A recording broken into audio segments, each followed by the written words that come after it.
Sounds like somebody set the alarm for me there, so I'll get things started. Stopped or started, Rob? There we go.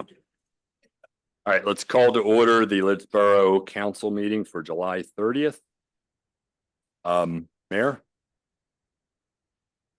This evening, given the invocation, is Curtis Zimmerman from TNT Ministries. All right, let's pray. Heavenly Father, thank you so very much for being a God that's present. We thank you, Lord, that you're present here in this room. And we thank you, Lord, that you care about the people here in Lititz, that you care about this borough, that you know each and every one of the individuals that live here, and just live daily life. Let's pray for this meeting. Lord, would you give unity to the board members here in this room? Would you give them wisdom and discernment on making tough calls? Lord, would you give them just wisdom and knowing what is best for this community, what would bring you glory and benefit the people that live here. And we pray, Lord, that you would just, like I said before, just a unity that would come across this board, that they would make decisions that would, as progression goes, Lord, that would be unified in that. Lord, we want to see your name, Jesus, glorified in all that we do. And so, Lord, we just ask that you be present in this room, that you would, just move on the hearts of people here. And Lord, that as we, look to make decisions, make this community better, that you would be here and present. So, Lord, we thank you. We invite you. We love you. In Jesus' name, amen. Can we stand for the Pledge of Allegiance? Pledge allegiance to the flag of the state of America, for which it stands, one nation, under God, indivisible, with liberty and justice for all. Thank you, Mayor. And before I proceed, Chris, I'm hoping you're on there. I see your name up there. I'm hoping you can hear us. I'm here and I can hear you very well. Thank you. And for the public, one of our council members is taking care of some family members, so she is on virtual. All right, first thing on the docket is the approval of the June 25th meeting minutes. Has everyone had a chance to do those? So I'd be looking for a motion. I'll move to approve. Second. We have a motion and a second. All in favor? Aye. Aye. Aye. Aye. Opposed? Motion approved. Nope. Everybody make sure your mics are on. Your mouths are close to the mics. All right. So we have two hearings. So I'm going to make sure I'm following the procedures here properly. We don't have too many hearings. So I'm going to we're going to pause the council meeting at this point and open up a public hearing for the conditional use hearing on 304 South Broad Street garage demolition. Bear with me here. I have like 2.5 pages I need to read here. The procedure for conditional use hearing before the Lititz Borough Council will be as follows. The applicant will be given the opportunity to present its request to the Borough Council, during which time the Borough Council may ask questions of the applicant. Formal rules of evidence will not apply. However, Borough Council does reserve the right to limit repetitive, redundant information and questions that have no relevance to the issue at hand. At the conclusion of the applicant's presentation, parties represented by council, if any, will be afforded the opportunity to ask questions of each witness. Borough Council will then ask additional questions if it may have of the witness. 3, after the Borough Council has asked its questions, anyone else present who wishes to ask questions of the applicant will be given the opportunity to do so. Parties opposing the application, if any, will be afforded the opportunity to present testimony. Same procedure will be followed with regard to cross-examination of those witnesses. At the conclusion of the hearing, any person who wishes to make a statement on the record may do so. The statement is to be considered as evidence. The statement must be made under oath. Borough Council may or may not make a decision this evening. It is important to remember that everyone is to be afforded a full, fair, and impartial opportunity to present statements either in favor or in opposition to this application. Consequently, your cooperation is requested in allowing all witnesses to make their statements. Individuals may be expressing opinions different than yours and should be afforded the opportunity to do so. Everyone that wishes to make a statement in favor or in opposition to this application before the Borough Council will have an opportunity to do so. Do not make any statements when you are asking questions of a witness. The opportunity to make statements will come at the conclusion of the testimony in this matter. There is one hearing on the agenda this evening, as I referenced, the conditional use hearing on 304 South Broad Street garage demolition. So we need to identify the parties. I believe Dennis and Nancy Reddig are in. Okay, Dennis is here. All right. Elijah, can you read the documents contained on the official file? Yes, I have the application of Dennis Reddig for the demolition of the carriage house / garage at the rear of his property. I have a narrative. I have the draft minutes of the July 2nd, 2024 Planning Commission meeting where they recommended approval of the application, and I have my own review which recommended the same to the Planning Commission. Okay. Elijah, can you come forward here? Before we hear the applicant's testimony, I would like to question the managing director. Will the court reporter please administer the oath?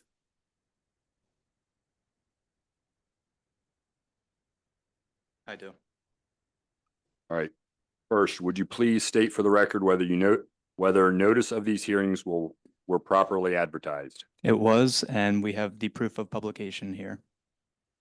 2, was the property, which is the subject of this zoning application, properly posted at least 7 days prior to the hearing? It was posted on July 7th. 3, did you timely mail notice of the hearing to the applicant, Yes, by email. to members of the board, It was provided via packet. and all other persons requesting written notice? None other required written notice.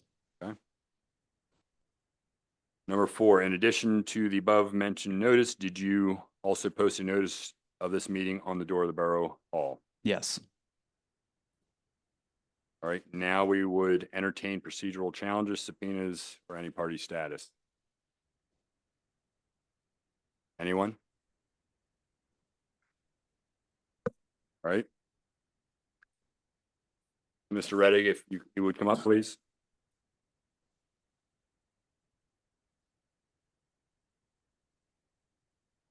Court reporter, could you provide the oath to the applicant?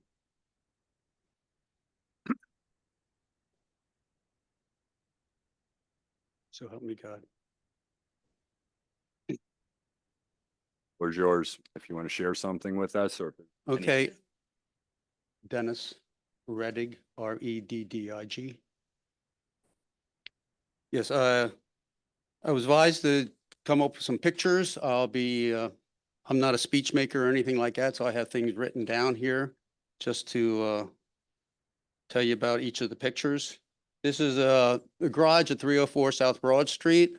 Before I bought it, it was already falling down, coming apart. And then a while back, the bottom corner you can see is, oh no. No, I was still on the first picture, please.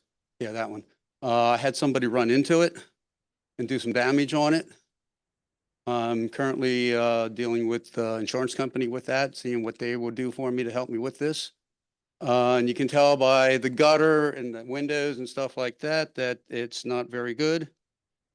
Yeah, and the spouting is rusty. Spouting's been like that for a long time. They had paint peeling. It's just never been touched up or anything. It's probably original paint on there. Can we go to picture number 2, please?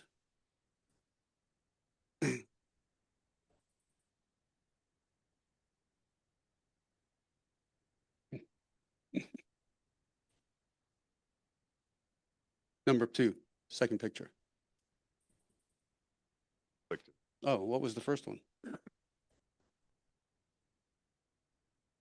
Yeah, I guess, yeah. Okay. Yeah, this is. Right to the west side. No, that's the third one, okay. Yeah, this is the south side, okay, we got, okay, south side of garage. The garage doors are not movable. I've never touched the garage doors and never tried it since I've owned the property. I've owned it for about 6 years. I believe that's what It says, the rolling hardware is completely rusted on it. The garage doors are on the ground and leaning on the opposite direction, keeping this garage from falling over more.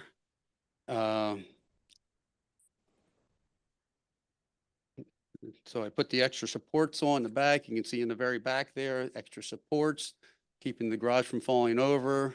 I don't want it to fall over yet. I want to be able to dismantle it and make sure nobody gets hurt or anything like that on it. And you can look at the slate roof on there. It's been patched in so many different ways. And a lot of that is not slate, a lot of it's caulk, sheet plastic, whatever we could find to put on there to keep it from leaking, but it still leaks. Picture 4, please. I think that's where we're going. Okay. Let me see, we're mixed up on which one. Okay. You got to think which side that's on the north side. No, that's the east side of the garage. East side of the garage, internal view of it. You can tell they were 4x6 foot plates that they used to build the garage on. And the garage was actually built on the ground first. And there's no support, no footers or anything underneath there. And the cement, when they poured the cement, whenever that was, they poured it around the perimeter. They didn't pour it underneath the footers. They didn't dig underneath the floor plates and put it underneath there. So years and years of just sitting on the ground has caused these very old pieces of wood, 4x6 pieces, to slowly disintegrate and pull down one on the garage. Let's try the next picture, please. This is the corner of the east and north side of the garage, showing more of the disintegrated 4x6 foot plates that are no longer there, and how you can see parts of it where it was sitting on the ground and where the cement was poured up to it. And also, if you look at the back of the boards, the boards, you can see mold and rot going on with the boards. Let's try the next picture, please. Sorry. Okay, this is the corner of the east-south side where the garage doors are, showing that the cement was poured around the interior, poured around on the interior, not underneath any of the foot plates, and how the garage doors are just sitting there on the ground also. There's nothing underneath that. It's just dirt. So this thing is actually not supported down. It's not pegged into the ground or anything. It's just freestanding garage. So next picture, please. This is the northwest corner, showing how the cement was cracking around there. This is the opposite end where it was hit at. And if you look at the corner also, you can see it's disintegrating right in that corner there. And then you can see that the north side of the foot plate, how it's leaning. It's just slowly disintegrating and it's falling back outward and not pulling inward. So, okay. Next one, please. Okay, this is the inside of the north wall. You can tell by the 2x4s, which are original 2x4s, they're 24 inches apart. They're set onto the soffit above. And the only thing that's really holding the soffit up is the 2x4s nailed on the outside, on the inside, and on the outside where it's nailed together. That's a 1-inch plate going across there. And then the rafters itself are sitting on that soffit 1-inch plate. And you can see the waviness of the soffit, of the weight just coming down onto the soffit, just pushing the pressure down on there. And it's not very good. And also, if you look at the roof decking, you can see a lot of the rot and mold and mildew that's going on up there just from leakage of the roof. Next picture, please. That's the inside of the roof decking. You can see where pieces have been replaced in the past. And you can see a lot of mold and mildew going on up there. And also you can see the rafters sitting on the soffit again and the waviness of it. And just that's a slate roof on 1-inch plate like that on a soffit is eventually going to push through it eventually. So it's not very good. And nothing's stacked. That should have all been stacked from the 2x4 studs right up to the soffit, right up to the rafters. And then you have a cross beam going across in the middle, and I don't have a picture of the beam going up in the middle. It's the two 2x4s nailed together. It's about 10 foot high, going right up to the center, holding the rafters. That's where the rafters meet up there, and that's basically what they used to hold it up back then. So, and that's also a 4x6 beams going across there. That's what they used. Yeah. This is a picture of before I owned the place. So you can see that it still was starting to fall apart back then. I don't know when this picture was. Do you remember? It was 2011. 2011. Okay. Okay. And when we bought the property, my wife actually sort of remembers going through a lot of the paperwork that was left in the place and finding papers from the borough stating that you need to fix this garage up, and nothing was ever done. So it's not like the borough didn't try to do something to keep it going. So can we have the next picture, please? This is a picture done by QTD drafting of a picture of the garage that I like to put back up there. So it's sort of staying in the same style.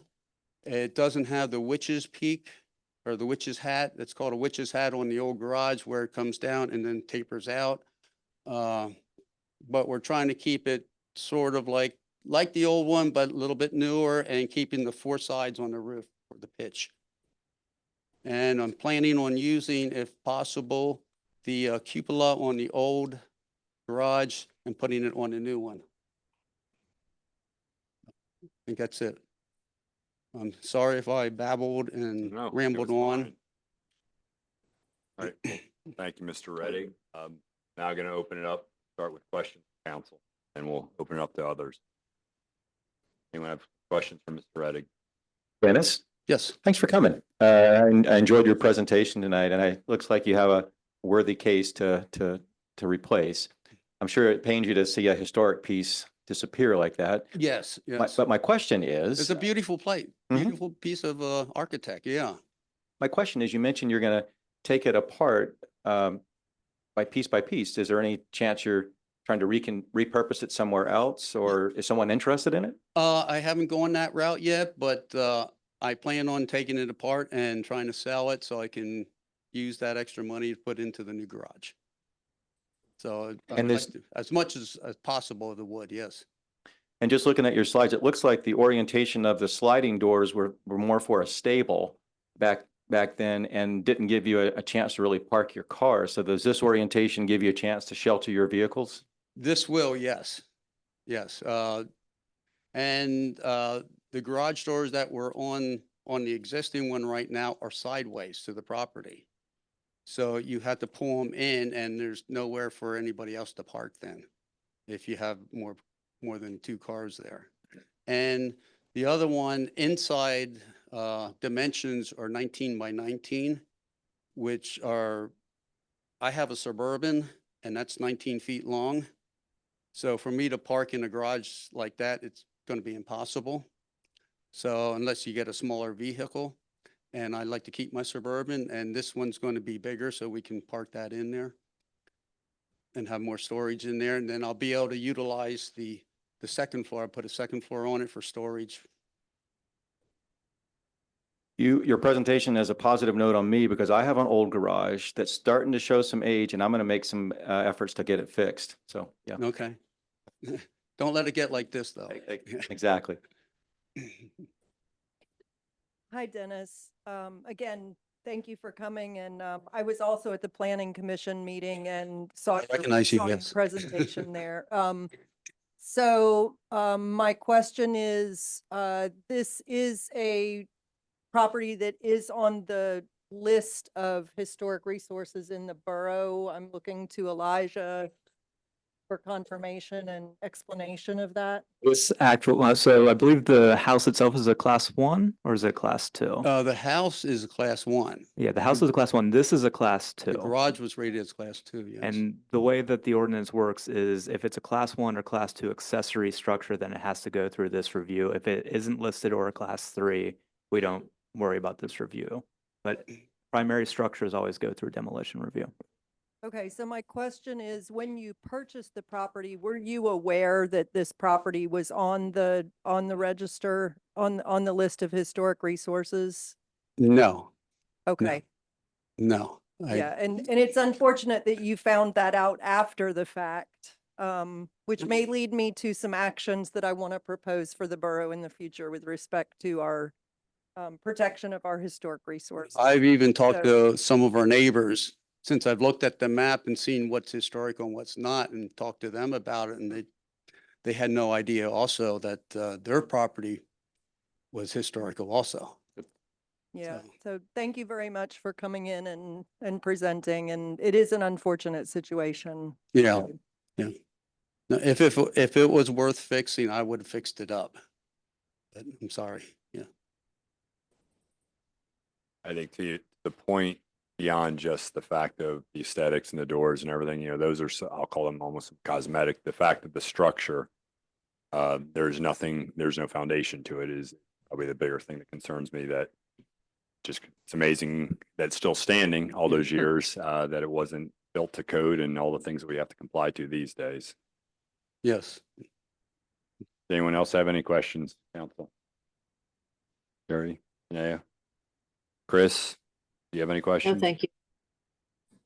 No, All right, thank you. if no further questions from council, I'll open this up to anybody in the public that might have questions. If you do, I will ask that you please come up and your name and your address, and go through the oath. Anyone? Come on up.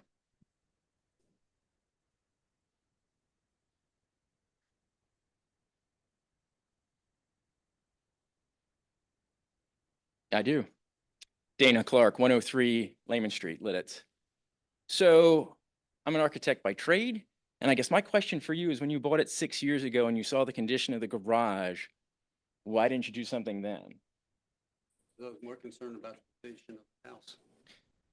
It's a slippery slope for council because it's almost demolition by neglect. And it becomes a very difficult topic for you guys to deal with, because you end up with a situation where, oh, well, I didn't deal with it because I thought I had bigger fish to fry. And you end up losing a lot of historic properties that way. So it's just a cautionary tale for the board, that something to be mindful of. You see it a lot, and it's, real estate agents don't help because they don't really present it to buyers in a way that he would know. So I think it's a bigger picture for you guys to wrestle with. So just a helpful thought. Yeah, we've experienced that in the past, and you're right. I mean, people usually don't know they're in the historic zone until they decide they want to make improvements to their home, and they have to go through the historical review. Brandon, before you leave, I think you bring a valid point. I think it goes along the lines of what Mary's thinking. Would you have a suggestion to council, things that we could do to elevate that, that But Yeah, I mean, maybe not right off the top. Come back up to the microphone, please. Thanks, Dana. No, maybe not right off the cuff, but I think anybody that's moving into, I mean, there's some amount of there's some amount of due diligence that the owner has to do as well. I mean, you can't, if you're buying something in Lititz particularly, you know the historic nature of Lititz, and it's probably a good question to ask. I mean, but in order to get the real estate agents on board with that, that's the bigger picture, and I don't have a great solution for that right off the rip. But Yeah, I don't know the real estate codes, what they've got to disclose. I know there's lots of things the seller has to disclose, but I have no idea if they have to And- disclose. You're in the historic district. Mr. Chairman, I would suggest that we defer this conversation until the conditional use hearing is over. I'm not sure Absolutely. if that makes more sense. And then I would propose that we do have a conversation about this at some Yep. point. Anyone else from the crowd? Questions for the applicant? All right. If there are no further questions from council or from anyone in the audience, would be looking for a motion.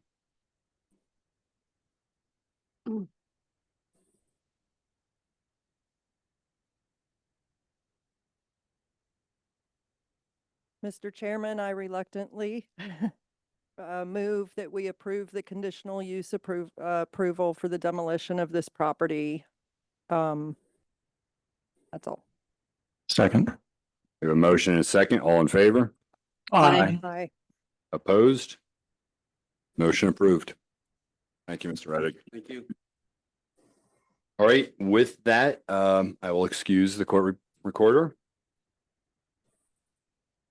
And I will close the conditional use hearing for 304 South Broad Street garage demolition. Elijah, help me out here. I know this one's a little bit different. But now we will open the hearing for ordinance C 613 regarding the A-frame signs zoning ordinance amendment. Sounds good to me. Guessing you're giving, I can provide the overview. So this was brought up as a request from the merchants, I believe in December of last year.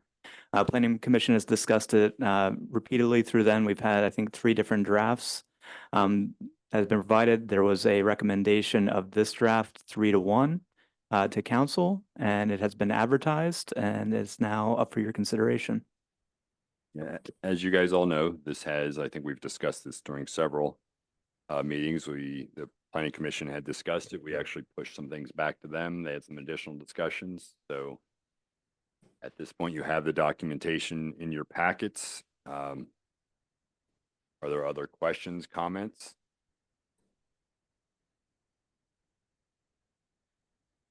Just a few. I want to know how we could also, the borough can also care for the businesses that don't have the option of putting these A-frames outside. And I don't know if anybody has any other ideas. I just kind of feel it's not as fair for those businesses. And I'm all about bringing in more traffic and foot traffic, and that I think is a great idea. I just walked by this morning and saw somebody had chalked on right outside their door, 30% off on the sidewalk, 30% off sale. So I get all that. I'm just concerned of how we care for the businesses that don't have a front stoop to put that sign on. You're saying, how do we care for the businesses that need this the most? They Right. don't have the That option. street frontage. I don't know that anybody has an Yeah, answer, but it's just a concern I would. no, I personally don't, because I know that is exactly what prompted this, I think, this discussion through planning commission. Right. So Jordan did do an analysis of this for Planning Commission. For the ones that are on the street, with the exceptions of things like 77, 79 East Main Street, where it's multi-tenant, there were only 2 that couldn't place it on the street based on how the ordinance was written. Now there are ones like Sturgis Lane, there is Zoom Anchor, and there is Klein. That would require consent of the landowner as this is written. And I know on the North Broad portion with Klein, there's some discussion about additional signage up there that wouldn't be A-frame. But from a shop standpoint that is either on Main or Broad, there was only 2 that couldn't have it.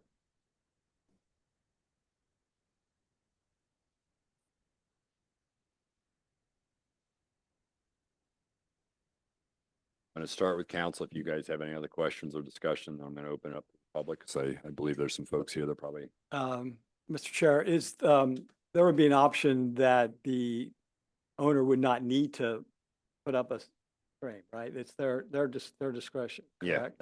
that's my understanding, the way the ordinance written. It's not that everybody has to have one. It's going to be their own choice. They just have to comply to the definitions within the ordinance here. I walked the borough today and also on Sunday, and I saw some signs out, although I know we haven't approved it, so I guess it's not official. So some people are using it and some are not. And so I guess my hope is that if we approve this, that it would be the option of the store owner to decide what to do based on using this ordinance for their sign placement. I talked to a couple of store owners and they said, we realize that it's important to drive traffic up Broad Street and that the owners on the Main Street aren't as necessarily needing this kind of thing as much as people on Broad Street. And I would hope that as we think about the future, we would find other ways of signage that would direct traffic up Broad Street or down Broad Street to a number of those owners as well. And when I walked up Broad Street going north on 501 on the right-hand side, there was not many signs out at all. So the A-frame signs. So I think it's give or take for some of the owners in terms of how effective these are. Yeah. Anyone else? I believe I shared my thoughts in a previous meeting, and I often reference when we went through a similar process with the open signs. I was all about just making sure there was consistency, so we didn't get a patchwork of different aesthetics, shall I say, with the options there. And then obviously, the obvious thing that I know has been discussed with planning is ensuring that it's not inhibiting the foot traffic. You don't want to be zigzagging all the way down through the sidewalk to get through. That's a concern of mine, Steve, is that with the narrow sidewalks that the borough has compared to some other communities, it's more of a challenge for proper placement of an A-frame. And Elijah, if you want to, educate everyone, because I know it's in here, I'm trying to find the section, there's limitation. Yeah. Because if some the buildings have the steps encroach onto the sidewalk, it's gonna be more of a challenge in those cases, but share with everybody exactly to Ken's question there. So this is section 311K8D. It says A-frame sign shall be placed to ensure a minimum of 5 feet of unobstructed sidewalk clearance between the sign and any building, tree wells, utility pole, crosswalks, driveway, or other obstructions. A-frame signs shall be placed to allow for the greatest amount of unobstructed clearance for pedestrians. No A-frame sign shall be placed to obstruct the doors of a legally parked vehicle. No A-frame sign shall be placed in a fashion to create a hazard to persons with disabilities. Anything that was to be found this could then be confiscated by the zoning officer or moved. So to that point, unfortunately, there's going to be some storefronts that just won't be able to do it because they're not going to be able to comply to that. I list them, but I know just walking through, there's some areas already where it's pretty tight between everything else that's out there. So again, they have to comply to those requirements within 311K8D. All right. If you guys don't have any other comments, I'm going to ask any of the audience members that want to speak on behalf of their opinions for the A-frame signage and the ordinance. I know we've been trying to, and I looked at Todd, we've been trying to make sure everybody read it so that contingent on the actions taken tonight, you feel like you understand what's in the ordinance. So anybody? I know there's some vendors and store owners out there, just probably recognize these faces, but obviously I'm not forcing you to come up, but if you have something you want to share, please come up.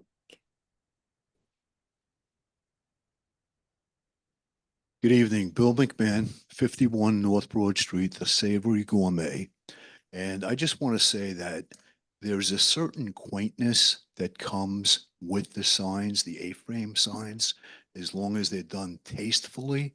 And during COVID, we had relaxed that ordinance, and we did see it did drive people in. We had a fresh hand-drawn sign pretty much every day, chalkboard, and it would say the dropping your cheese, we're a cheese shop, dropping your cheese is the equivalent to a 5-year-old letting go of their balloon. It's a disaster. And people actually came in and said, the sign is wonderful. Love this sign. And then we've had come in and meet your favorite new cheese. So it does have a significant impact on the volume of business that comes in. And let's face it, we're here to do business and bring more people into town and give them a favorable impression, not to have glaring, flashing lights, but tasteful signage that lets them know what we have, maybe 30% off today, whatever it is. That's to my point. I just want to make sure it's not like I said, a collage of a bunch of different looking signs and somebody's trying to shine more than their neighbor. Right. Agree. Bill, I think Todd did a great job explaining the sign requirements, and I agree with you. That's a sharp. But on busy days when tour buses unload and you have a narrow sidewalk and then that sign is there, are you experiencing difficulty people moving up and down the sidewalk when you have a big business day?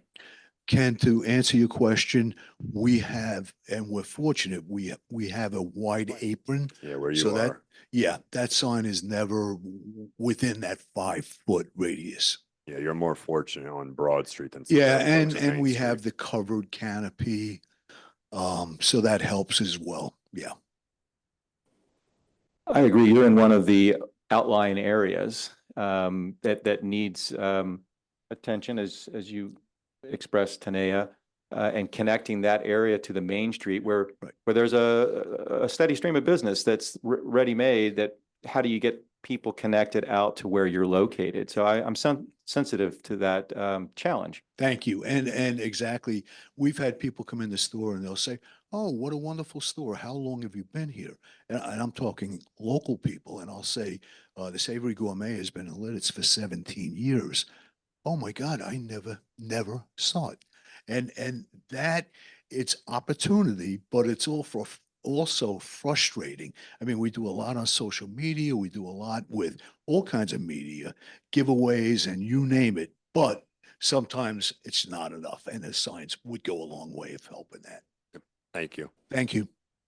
Yeah, and I know, and I'll just say, I over the years, I've seen different solutions of trying to get folks. I mean, it was always Broad Street was harder to get folks to go up to, and I think through the developments happened over the years has hopefully drawn more attention up that way. Anybody else in the audience?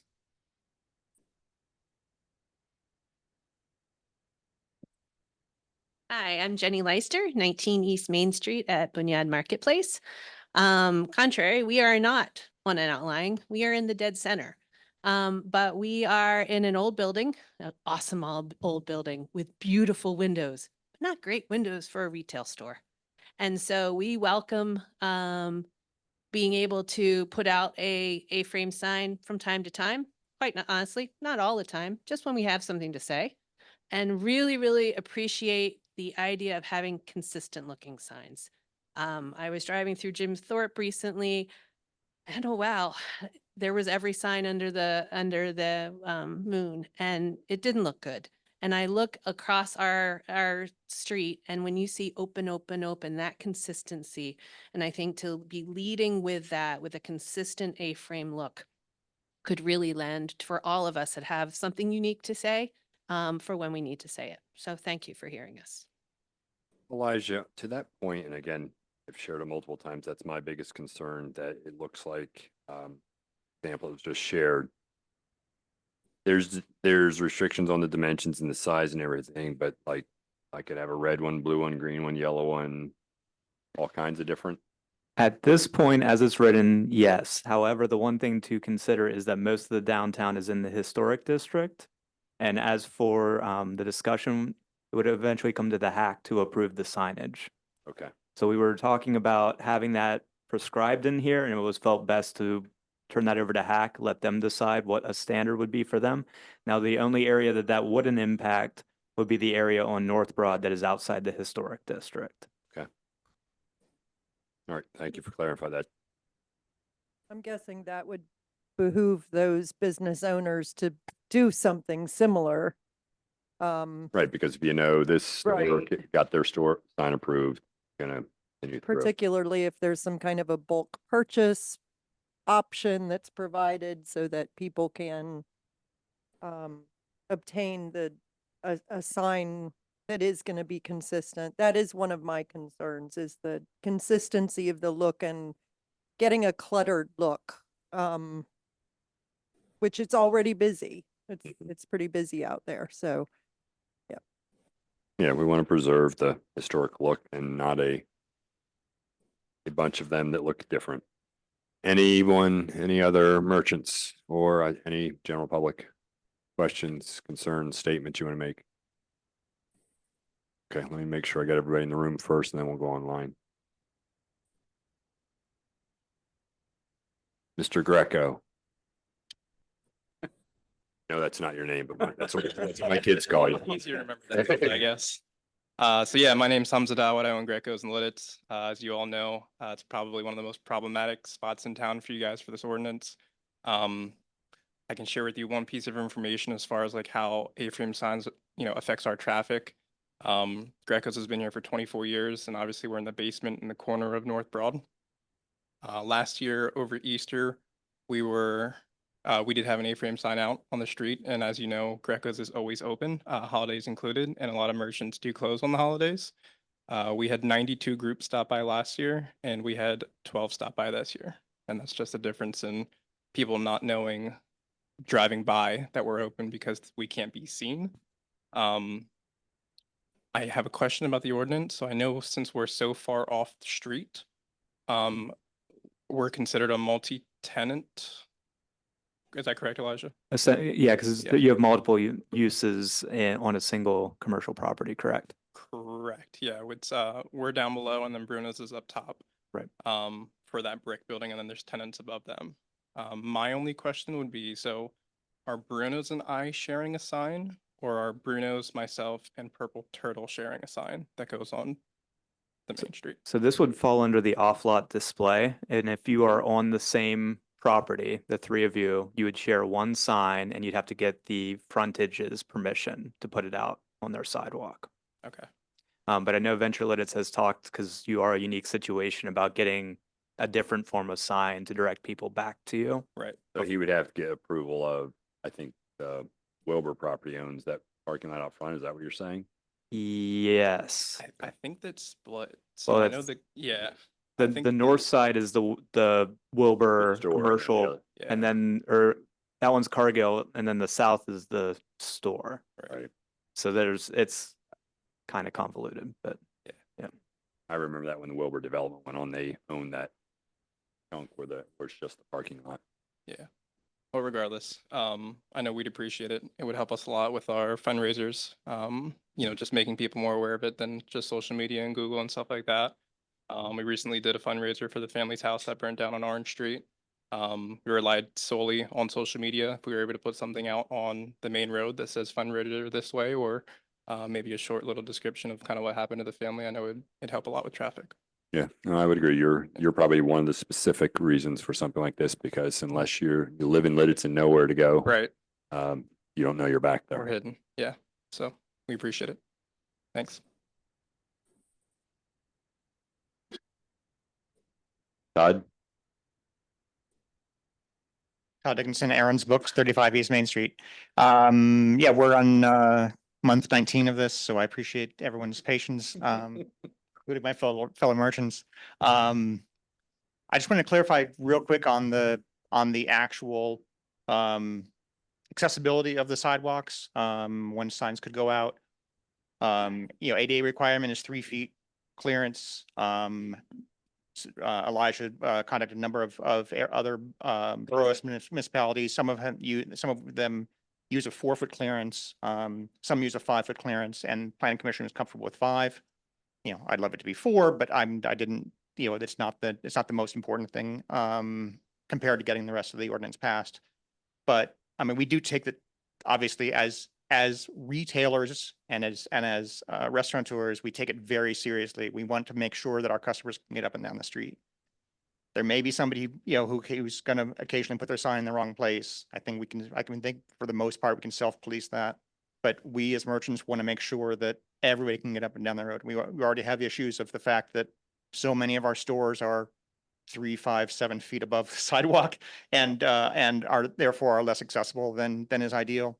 But in terms of getting people up and down the sidewalk, we take it very seriously. Whether it's 3-foot clearance, 4 foot, 5 foot, the ordinance does say 5 foot. We think that's a reasonable answer to that. And our stores are not so tight against each other that two A-frames out in slightly different ways are going to make it, a slalom course. It's going to, but the 5-foot clearance should be pretty clear up and down the entire street.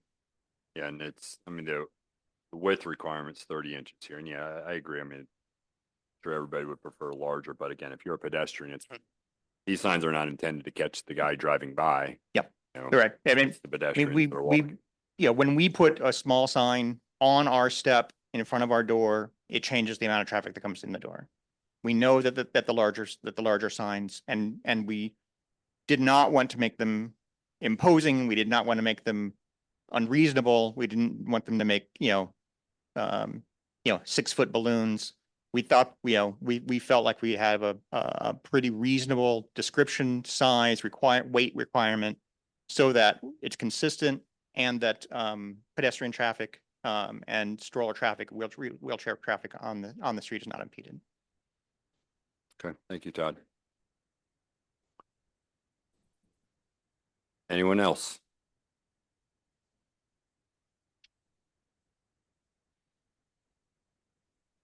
Nelson, come on up.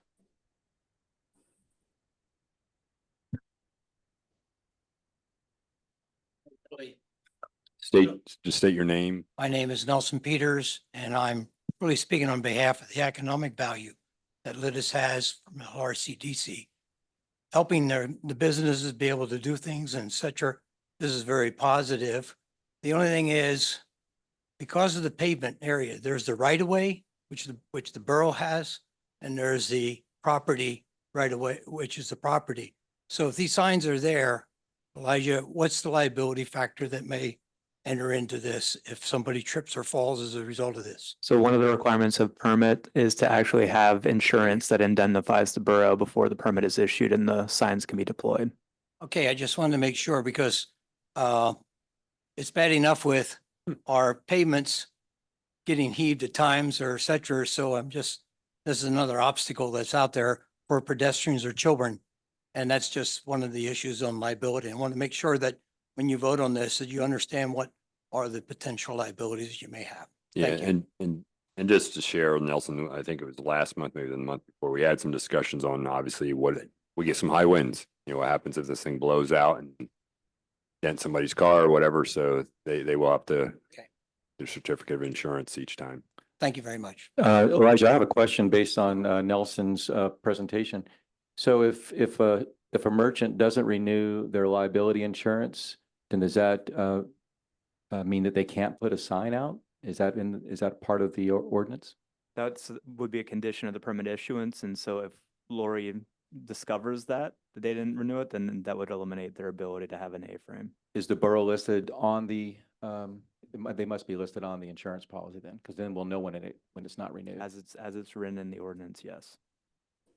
It's a whole section H, I forget which section, but one of the last ones there talks to that.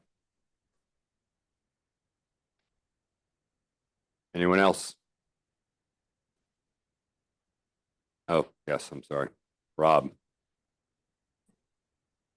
Go ahead and whoever, Rob's going to unmute some comments online. I would ask that you state your name. Hello, Linda Carson, 226th Street. And my concerns are two.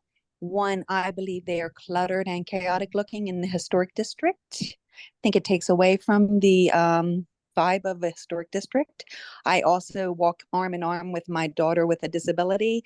I'm concerned about needing, having them in our way and having to weave around them if if we're impinged. Thank you. Thank you. Was there others online, Rob? Okay. No further comments from the public? Nobody online? Council, based on what you heard there, is there any other questions, comments, statements? If not, I would be looking for a motion.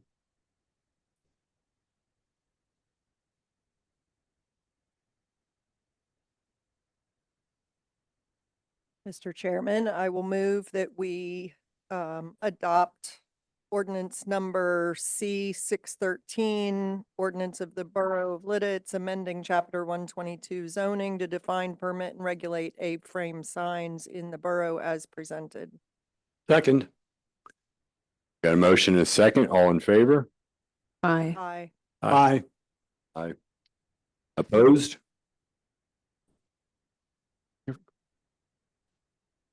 Chris, speak up. I didn't hear you. Chris, say aye or nay. And please forgive me, I'm really on the fence on this issue. I'm going to vote opposed. Okay. So with that, with the majority, motion approved. And Mr. Chairman, if I may just say that I am very on the fence about this as well, and I really hope that the merchants will work together as much as you can to try to address the issues that have been raised and the concerns about clutter and the appearance. Again, the whole issue of the open signs, a lot of discussion about that and just trying to maintain the visual integrity of our downtown. And so I do hope that you all will work together to achieve the vision that we all have for our downtown and that businesses will thrive.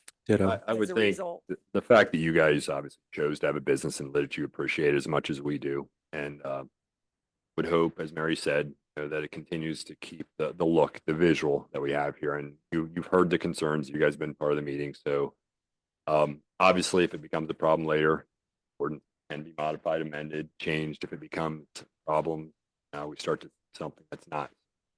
I'll put this on you guys to make sure together.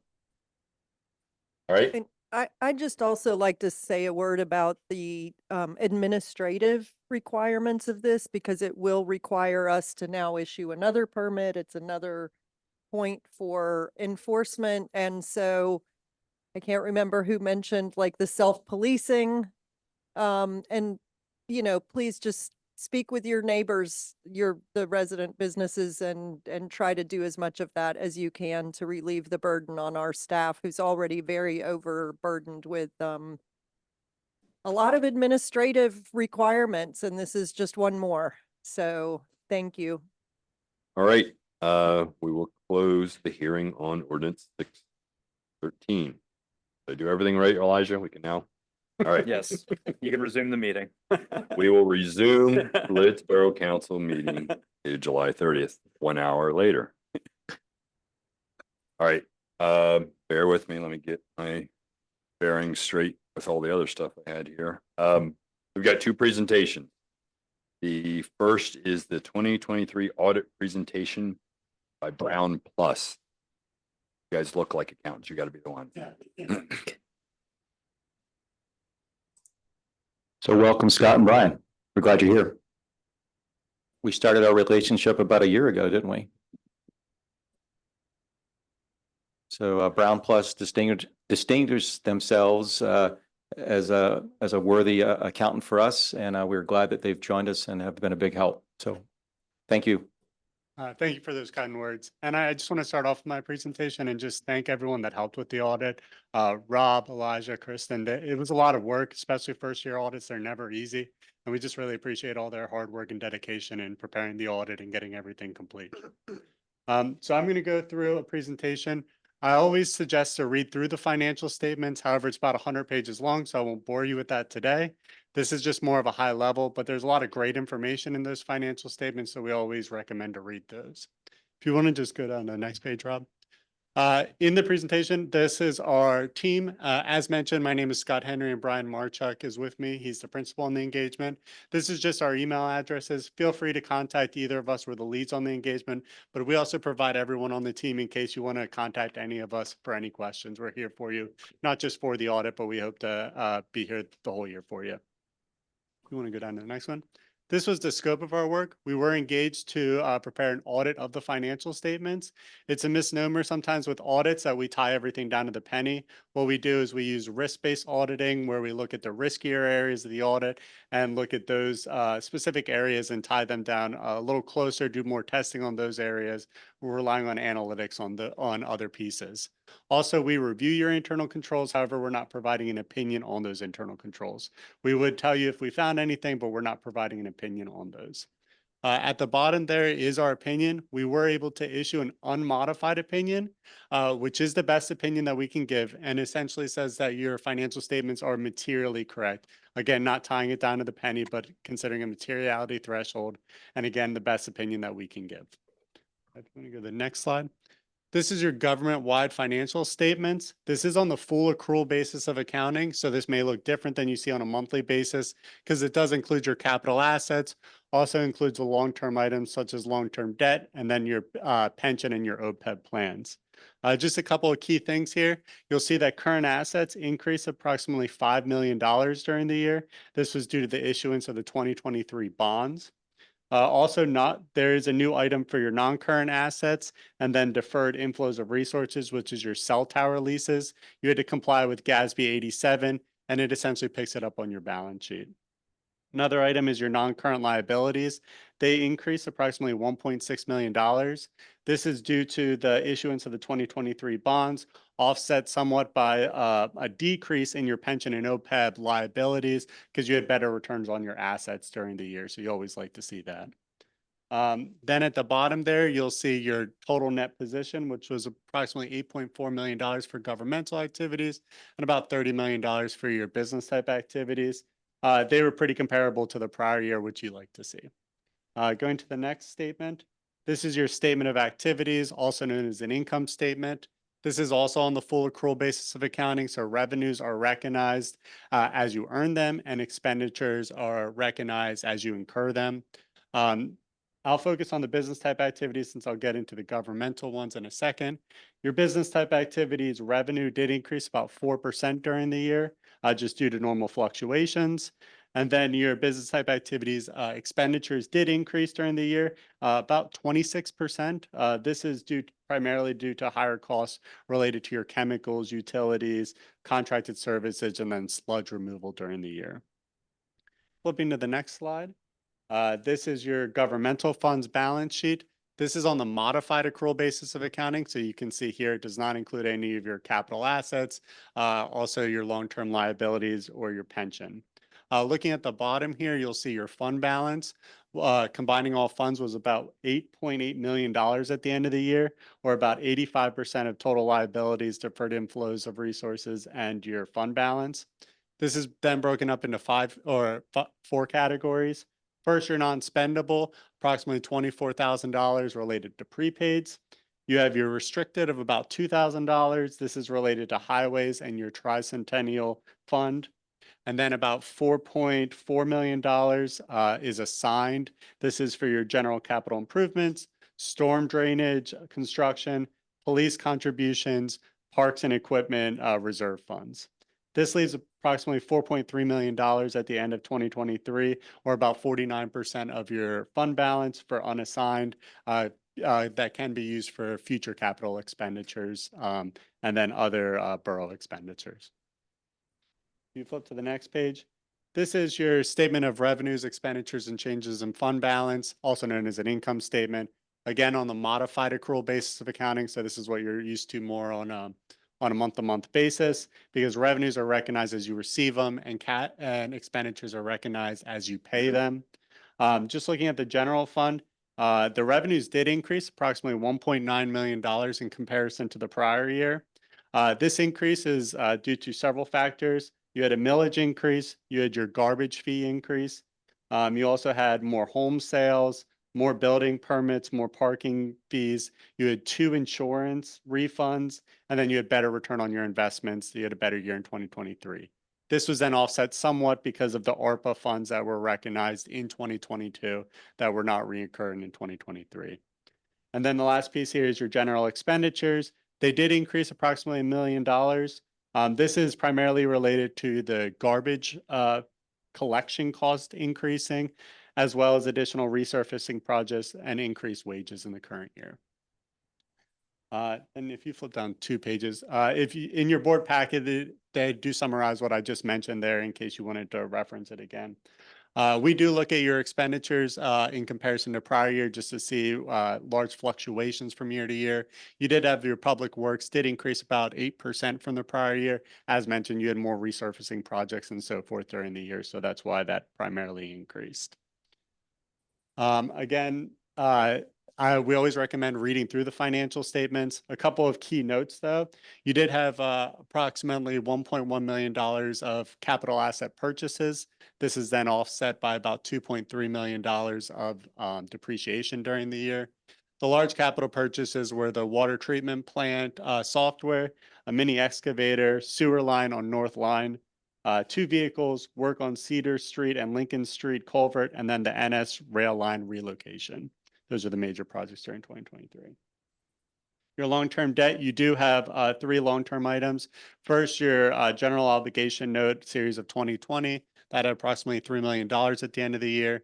Your general obligation bond series of 2023 was the new bonds that were issued during 2023. So that had about $3.4 million at the end of the year. And then last is your business type activities, the Sewer Revenue Fund 2020A note, which was about $3.9 million. Both of them just had normal debt payments on it during the year.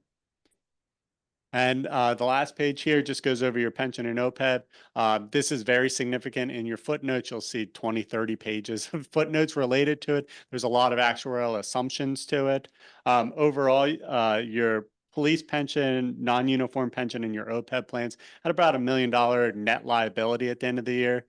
This is a snapshot in time, though, and it does use actuarial valuation, determining mortality tables and so forth. But it did decrease during the year because of those better returns on investments that we saw during 2023. So going in the positive directions also with your contributions. That was very high level and very quickly. Does anyone have any questions or anything? Can you define OPED for us? Yes. Yes, it's your other post-employment benefits. It's your health and dental and so forth that you provide to employees after their retirement. Yep. Sorry about that.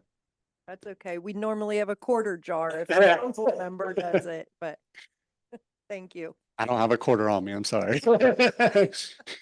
I'm not an accountant, and I did review this document. It's like 88 pages of information. I gleaned a number of things from it. I might wait to share that at a later time. Okay.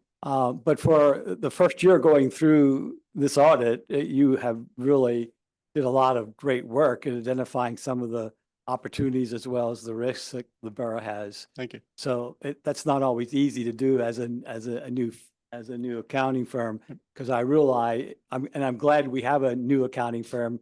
When you have one that's kind of doing it for a while, you might miss something. Yep. So I'm assuming that you really did your homework, and what you're stating here is a good reflection on the financial health of the borough. Yep. And we find that the borough is very healthy. There's some things obviously with their internal controls that we had mentioned in our required communication letter with council, that just recommendations that to really tighten up on some internal control areas. But yes, we do, between Brian and I, we do about 15 to 20 municipalities. So a lot of depth during that time. So. Yep. Council, any other questions? Elijah, correct me if I'm wrong, this information is public and available now? This in particular, yes, I would say the audit, obviously, once you guys accept it later on, would also be public then. Okay. All right. Any public questions? Or, you know what, let don't know if you shared your name at the beginning. Scott Henry, sorry. Scott Henry. All right, thank you. Thank you. David, I was surprised you didn't jump right up. Come on up. I was surprised you didn't get up. You're disappointing me. Dave Carson, 220 East Sixth Street. I do have a couple of questions. What was the net excess of revenue over expenditures for the general fund for the 2023 year? I don't, Yeah, if you could come back up, Scott. Just so everybody online can hear. So with governmental accounting, there's essentially two financial statements, one on the full accrual basis of accounting and then one on the modified accrual basis of accounting. First on page 4, the net change in net position for your governmental funds, which is all the governmental funds, was approximately 955,000. And then for the general fund specifically, which is shown on page 6, it was approximately $1.9 million. Now, this does have the issuance of the new bonds or, some transfers, which is related to the issuance of the new bonds and so forth. So there's a couple of numbers that go into that. 1.9 million? Or 1.6, yes. 1.6, not 1.9. So the net excess was $1,600,000 in the general fund for 2023, correct? Okay, another question is, do you have municipalities that are on the modified cash basis of accounting? Would that be a cheaper audit for the borough if they had, not to say that you're overpricing or everything, but would that in general be a cheaper audit for a municipality to be in a municipal or on a modified cash basis? Sorry, yes, it would be. However, you have to follow your bond requirements on the basis of accounting that you're allowed to use. Could the borough switch in the future? As far as you're aware? The last time we checked the bond requirements, you'd have to talk to your to the bank and everything if they would allow that. We've talked to Rob and council about that. Yes. Thank you. Appreciate your help. Thank you. Thank you, David. Anyone else? All right. Thank you. Thank you for your report. All right. Continuing down the finance discussion, Ken, you've got your mid-year finance committee. Whoops. Okay. Yeah, we have to. Yeah, it's on the agenda for later on, but you guys. Oh, yeah, Yeah, I thought I was doing it later. Yeah, you do have it. He has it out on Okay. C1 later. No worries.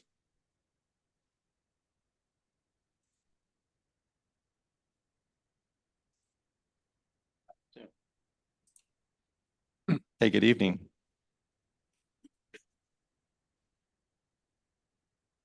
So good evening, everybody. My name is Ken Mobley, and I serve on the Finance Committee. And last year, we decided to give a mid-year review of how the borough is managing their expenses and their revenue throughout the year. And we thought that was a nice way to share with the public how we're doing. And so there's no surprises at the end of the year. So tonight, we're going to do the same thing. We're going to talk about the 2024 general fund expenses and revenues as reported on June 30th of this year. But before we get to that, we'd like to take a moment just to step back to 2023 and let you know about the $1.6 million surplus that was just figured out by our team of crack accountants and Dave. So let's go to the next slide. Let's jump in there first, okay? Just a very high level budget slide here comparing the budget that we had planned in 2023 there in the middle compared to the actual results at the year end. So what you see there is our beginning balance, our fund balance there. Then you see our net income, net expenses, and end of year balances that were reported. That's what we planned on. We planned on about an $18,000 surplus. What we realized was a $1.6 million surplus. And so we want to tell you about that. There were three reasons, three areas of that generated that. One being primarily more revenue. That was the biggest component of that. And guys, I'm not an accountant, but by my math, that was $1.2 million. A reduction of expenses because of projects that were deferred or not done.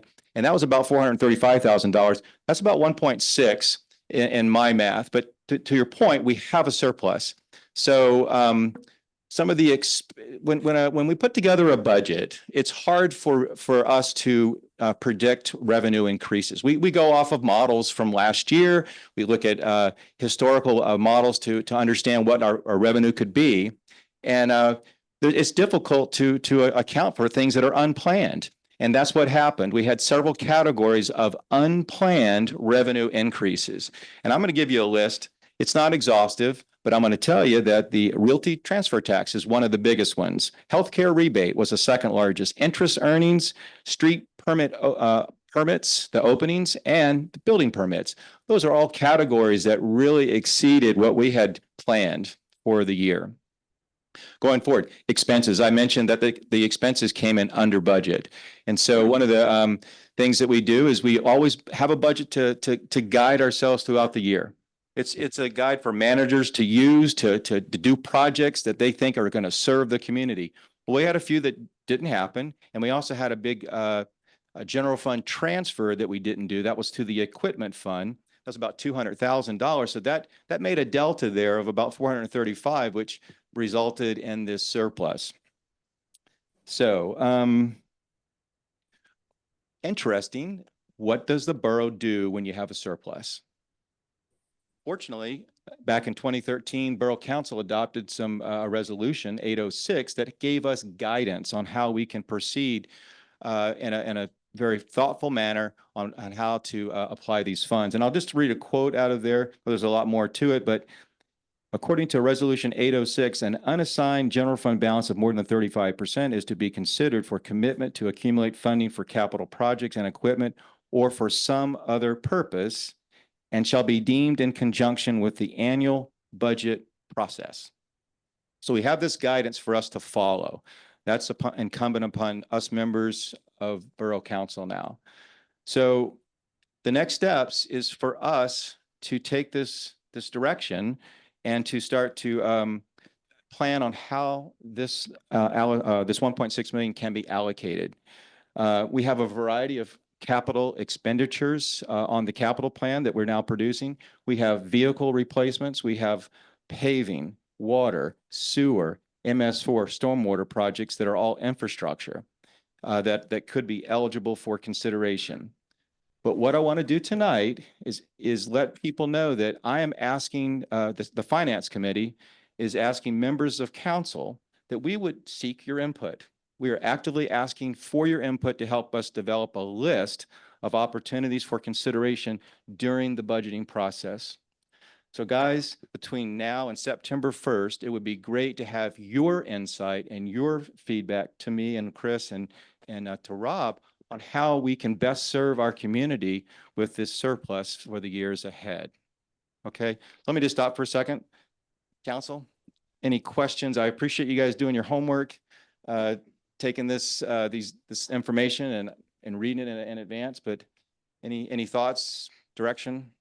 I think the approach you're taking, I mean, it's very consistent with future budget planning. You know, when we come to the table and start having some of those discussions, I think what Ken's saying is maybe start thinking about them sooner. There's some other items that we might have deferred in the past years. So. Audience, I spoke really fast, trying to get a lot of information because Infomark wants to present up here. But do y'all have any quick questions that we can address? Because we still have about 6 more slides. We all good? Quick question? Yeah, come on up. So the question is, are you thinking of, well, one of the questions, are you thinking of reducing tax rates and garbage fees? Because if, again, yeah, you have a surplus, but you raise the garbage, the real estate taxes, $950,250. Your net garbage fee increase brought in $1,997,721. So you brought in extra $1,148,000 roughly. You had a net increase of 1.6 million. So I would hope that there's just not a consideration of spending that money. It's a resolution. It's not a guidance. It's not required. I was here when the people that came up and said that they couldn't afford the increase. People in SSI, older people, which I guess I'm getting towards that myself, but people that couldn't afford the increase, and you raise taxes 63%, you raise garbage fees 67%. The bottom line is you brought in 1.6 million. You didn't even need the 1,148,000. You still would have had a profit of $452,000. So I think there should be some kind of consideration to giving some of that money back, either through a rebate, through some kind of reduction in fees or reduction in real estate taxes, and not just now you're going to spend it on whatever you want to spend it on. As we recall, the money all comes from the taxpayers or the garbage fees, the people that are paying the money in. So it's really their money that you're looking to spend, not the borough's money. So in my mind, you took in $1,148,000 that you did not need. I understand that in a budget process, you're going to have differences in actual versus budget. But for to say that you went from 18,000 to 1,660,000, that's far beyond, in my experience, of any kind of appropriate increase. And again, I think that you need to sit up here and talk about, I know some of the people that ran for council said they hear from people that it's getting too expensive to live here. You raise taxes, $250 on average, you raise garbage fees, and now you're saying you're going to spend that money, in my mind, on certain projects, which I think are a wish list. I think there needs to be consideration of the people that give the money to the borough through taxes and through fees, in addition to just spending money. Thank you. So I'm going to ask, is there a consideration to some kind of rebate, reduction of taxes, or reduction of fees? And if not, why not? Thank you. Good evening, Dave, and thank you for coming and participating actively over the years. And I have heard that question from you before, and I think that council, I think all items are on the table. We can look at all of these issues and recommendations from our residents, and we will consider that during the budgeting process. Any other questions that may serve to understand the surplus? All good? Okay, let's move forward. Let's take a look at the 2024 mid-year report. So we're going to just share with you that this is our general fund. Remember, it's only one fund, and it ended, the numbers that we're showing ended on June 30th. Our budget called for a revenue for 8.4 million. As of June 30th, we had received about 4.6. We're a little bit under where we had thought we might be. Just like last year, we are experiencing some of the lines that we budgeted for are over what we budgeted. And so let's take a look at that. I want to reveal to you that there's 3 categories that are exceeding the budget that we planned, and that is in street openings. And that's a gain of $102,000. And that's being driven by UGI projects that are increasing street openings to do some of the gas repairs and so forth, modifications. We have a second category of refunds from prior year. This is a health insurance rebate. That's what that is, $25,000. The group plan that we're in, we're able to have some lower costs, and then we can't plan on it, but it did come to us. And then the third thing is miscellaneous income. We had a gain of $21,000. And this is a Pennsylvania state reimbursement for police academy training. We had 3 students in the academy last year, and we got some reimbursement for that. So that's where that comes from. Let's move on down to the general fund expenses. And so what we have in the slide here is about 8.8 million total expenses for the year. As of the 30th, our expenses are trailing what we had planned for by mid-year of about, I think it's 3.6 million was what we had, the actual, and we had planned about 5.1 at this point. Please note that there are several large expenses that haven't been realized, primarily related to paving, and then there's an interfund transfer. So they're coming. Next month will look a little different, but that's where we are today, okay, with our report. Let's go to the expense management.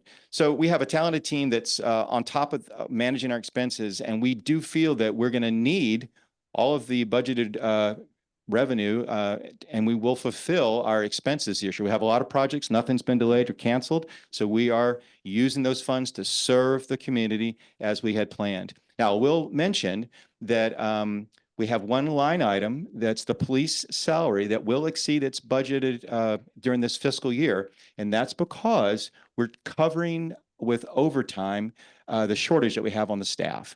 If you recall, last year we hired 3 police officers and 2 are no longer with us. So our team is making sure that they cover all duties, but it's impacting us with some overtime. Next slide, please. So when it comes to our other funds, water, sewer, and stormwater funds, those are funded by separate user fees. So that's how those are funded.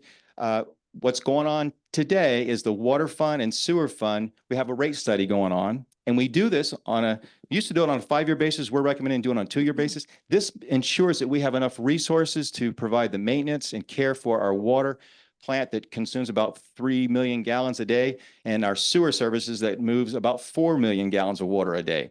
So the rate studies are in progress. We'll have the results of those in the fall. We can share with you then. And then finally, we are over budget on our water plant and wastewater plant by about $37,000 as of June 30th. Tonight, we'll report that's lower. But we have our team here trying to contain costs and also do some things to reduce costs. So you might want to mention that later tonight. Next slide, please. So in summary, we do plan to land about where we had budgeted in revenue and expenses to complete our year budget.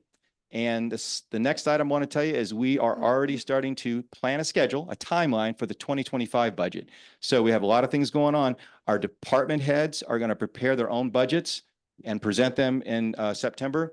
Our wastewater and water treatment plant are preparing a cost budget, giving it to us. That's something new for you, Doug. And we need to have that to not only plan our budget, but also share that with the Warwick Township. So since they use our facilities, they have to know how to put those costs in their budget. And then the finance committee will take all this information, start chewing on it in September. In October, we'll try to refine it and get a working budget out to our team. And then November 12th, we have a 2025 budget meeting, and that's public. It'll be right here. I invite you to come. And then that's not on that calendar, but on December 10th, we're proposing having a Q&A session. Come in and let's ask questions. It's open to the public about our budget, and we'll have many members of the team here. And then on December 17th, we'll vote on the 2025 budget. So that's sort of the timeline that we see ourselves achieving here in the next few months and weeks. So that's why I'm asking for the council's input by September 1st, so we can try to have time on our side to develop a thoughtful plan for how we go forward. Council, any questions? Okay.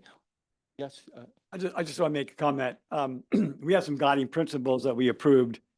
We will be open and transparent in our actions and communications, and we will safeguard public resources and are financially responsible. Tonight, we just heard a couple of things, I think, that relate to those principles. One, we had an audit report from our auditors to the public.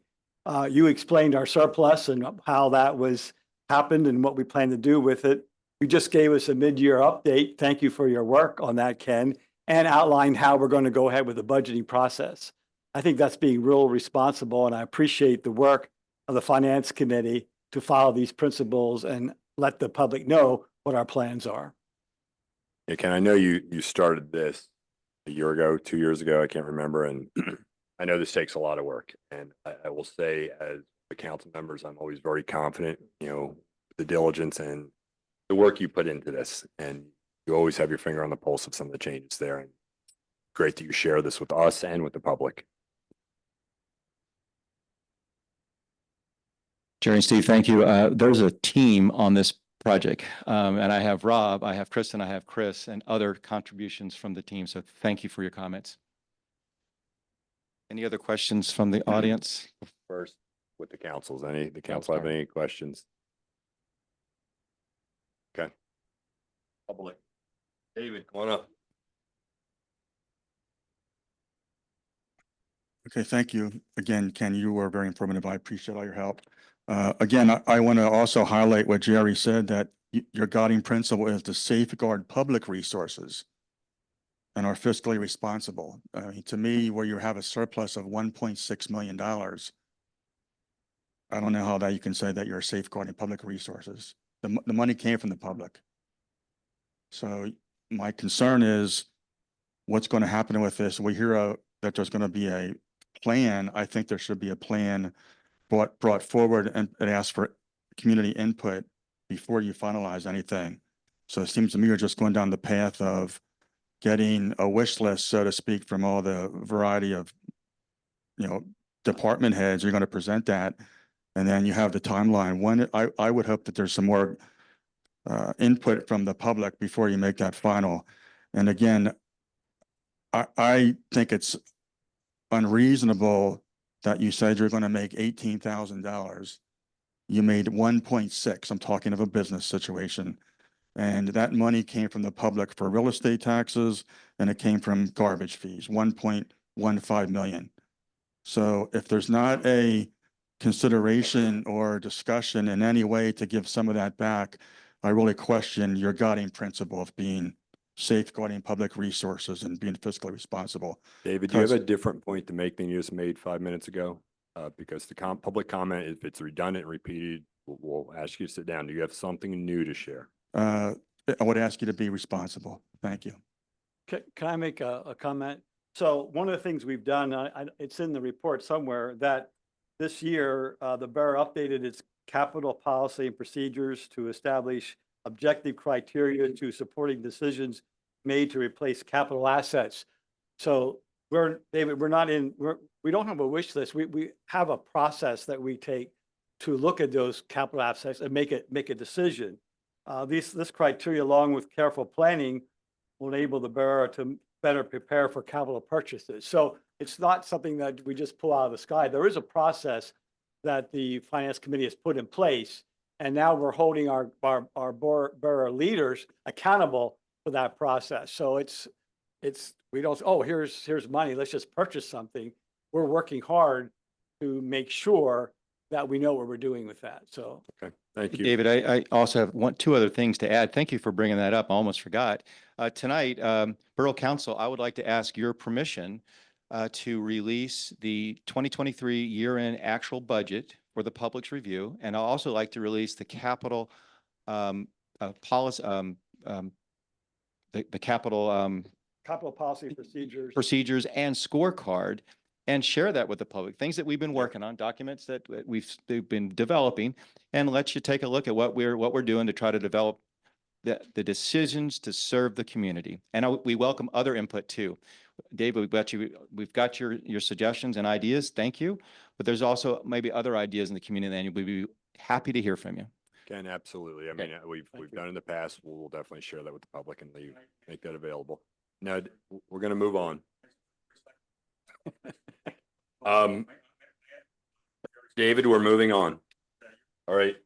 Anybody? Let the record know you've been very inappropriate. I just wanted to share a question. New question. Yes. Anybody have any other questions from council for Ken? All right. We are moving on to item number 3 on the agenda. How many more? We are moving on to resolutions. So we've got 2 resolutions on here. I believe Tanea, you are handling the first one, and Chris online, you're handling the second. Yes, resolution number 989 is it's a resolution adopting the 2024 update of the borough's emergency operations plan. Whereas the Borough of Lititz adopted its most recent emergency operations plan, known as EOP, on January 28th, 2020 by resolution 912. Whereas the Borough of Lititz works with the Warwick Emergency Service Commission, also known as WESC, to review and periodically update the EOP as needed. Whereas WESC has reviewed and updated the document for 2024 and requested the borough approve this update as presented. Now, therefore, be it resolved that the Borough Council of the Borough of Lititz adopted the 2024 update of the Emergency Operations Plan, fully enacted this 30th day of July 2024. I'd like to make a motion to approve the resolution number 989. Second. We have a motion and a second. All in favor? Aye. Aye. Opposed? Motion approved. All right, moving on to resolution 990. Chris, hopefully you can hear us. I believe you were going to take this one. I will. Thank you very much, Steve. And this is resolution 990 for the municipal winter traffic services agreement. And Rob, if you don't mind, I'm actually going to defer to you for 1 second. If you could just give a synopsis of this, please.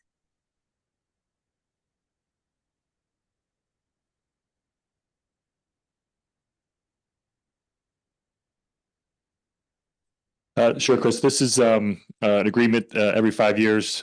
Typically, it gets renewed. It's the reimbursements we get from the state for plowing snow and putting salt down for Water Street, Main Street, Broad Street.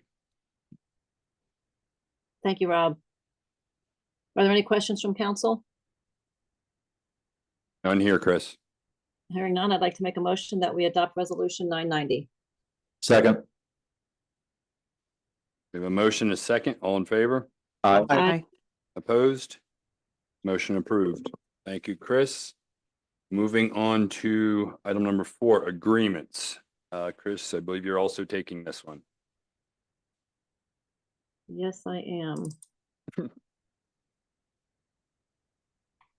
And in conjunction with resolution 990, this is agreement number 565, the Pennsylvania Department of Transportation Municipal Snow Removal Agreement.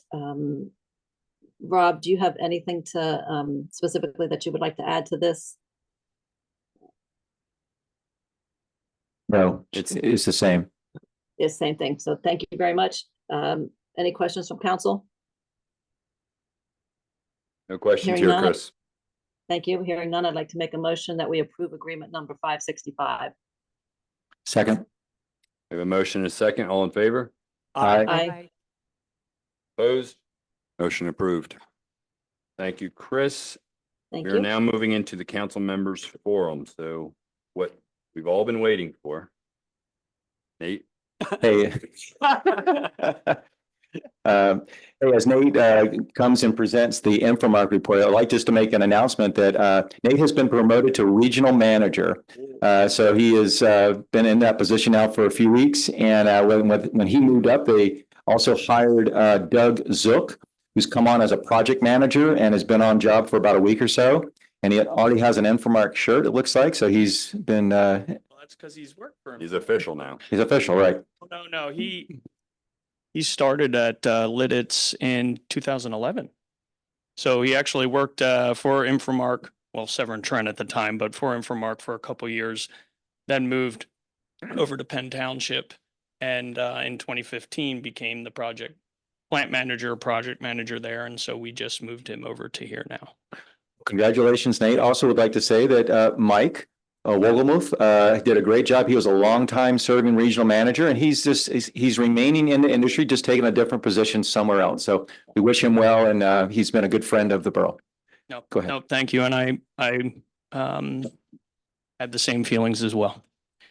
Main things were, so the one thing, as we were talking about, we were able to negotiate a 29% decrease for the zinc orthophosphate. So that's what we feed into the water, the drinking water side for corrosion control. It went from, it was about $34 a gallon to $24. So that's a large part of the water plant's chemical costs. So we'll be seeing that for the rest, at least the rest of this year. Hopefully it'll continue for a couple of years. We had gotten DEP notification just to, hey, things are a little dry. We should think about reviewing your drought contingency plan. We did that. Our well levels are good. We tend, I don't want to, there are things you don't say in the, like, hey, we haven't had a water main break in a while. Well, one thing, even though we have, but there are certain things you don't talk about. And one is, well levels and stuff like that. But the borough has, the well levels are good and continue to be. Let's see, one of the big projects at the wastewater plant, we replaced one of our 6 tanks, the aeration tanks, or aeration tubes. That was one of the projects. It actually went very well. We almost overplanned because we just didn't know what to expect, and thankfully it went very smoothly. And that was the first of 6. So every year we'll be doing the next tank for 6 years. And sorry. So yes, so as Ken had mentioned, this month's rebate accounts were actually $2,200 more or less below budget. So as of June for the year, we're at $34,464 over budget.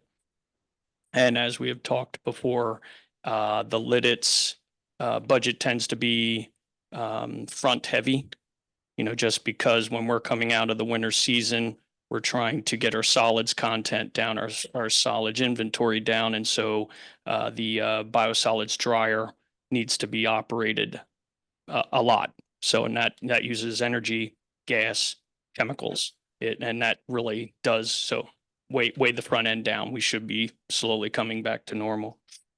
And then let's see, Excelsior Blower performed the annual aeration blower inspection and oil change.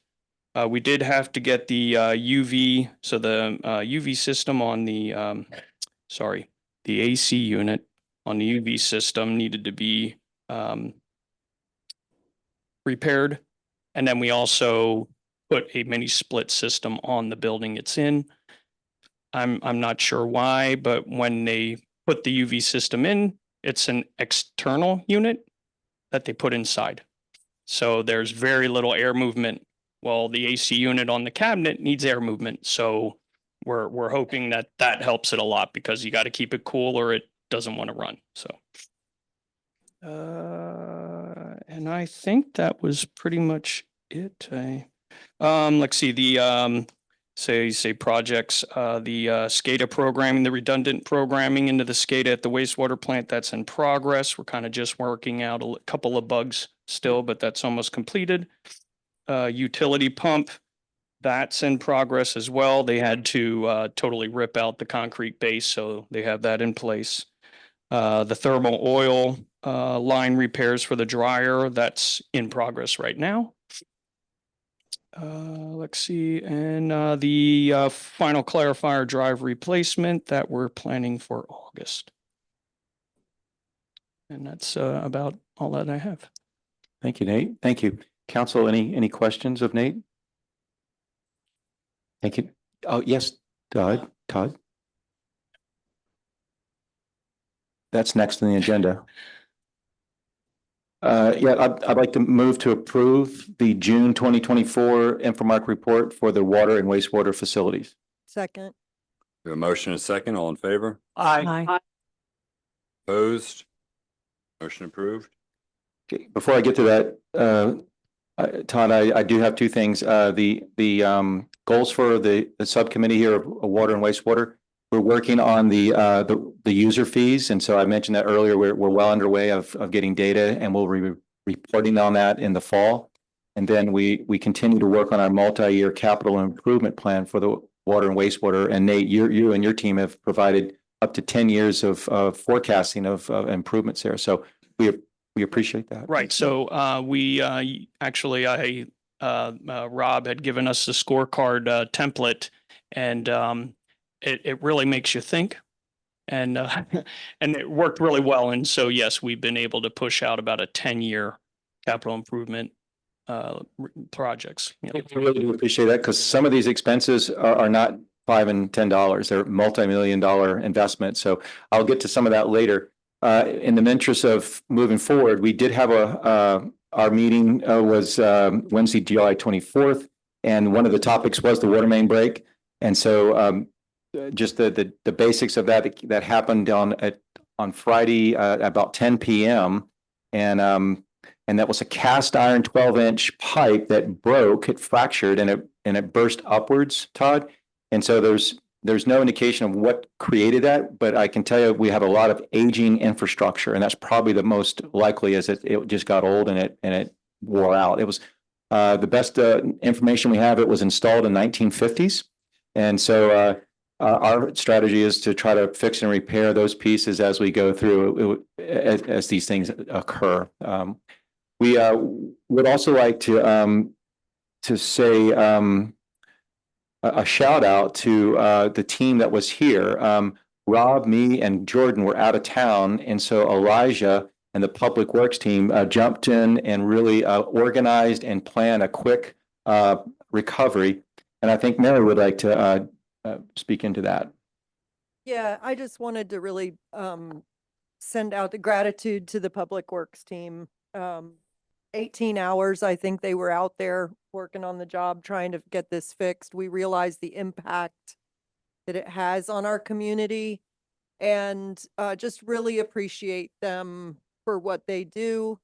Also a shout out to our community for how we responded. I was not in town either, but I was just thrilled to see the excitement on the street.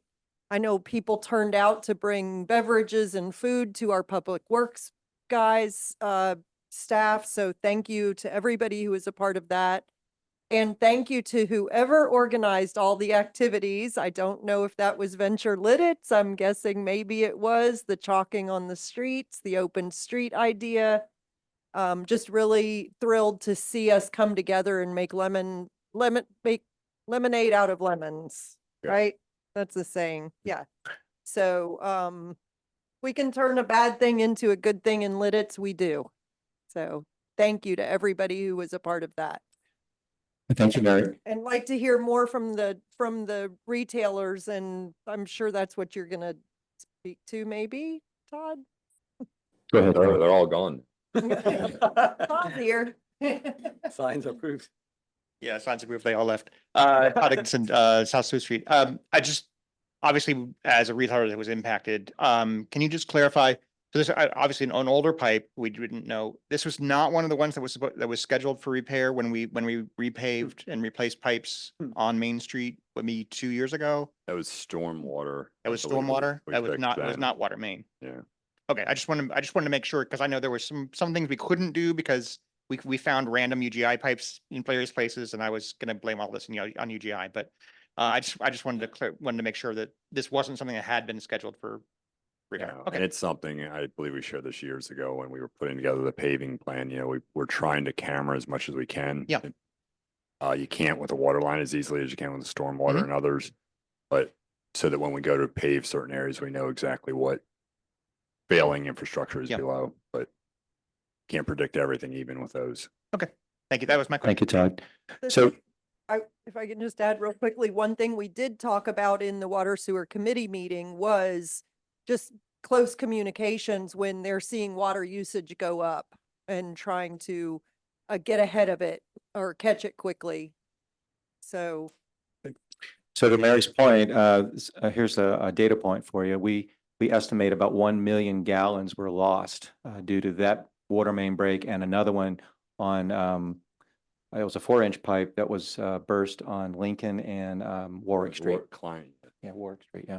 And that, another shout out to Public Works. They were able to repair that in one afternoon, and with Warwick Street being closed for temporarily, there were boil notices announced and all the right things. Now, before I end this event, I'm going to ask that borough staff take the opportunity to coordinate with all the departments that were involved and make sure we review this crisis and just sort of review the procedures and make sure we have all the right people, phone numbers, after-hour phone numbers, and the procedures that served us well. If there's anything that we missed, now's the time to sort of update our procedures and keep that current with the new team. It's good to do I call it a plus delta, do a lessons learned afterwards. Yeah, What did we do that worked very well and what areas we improve on?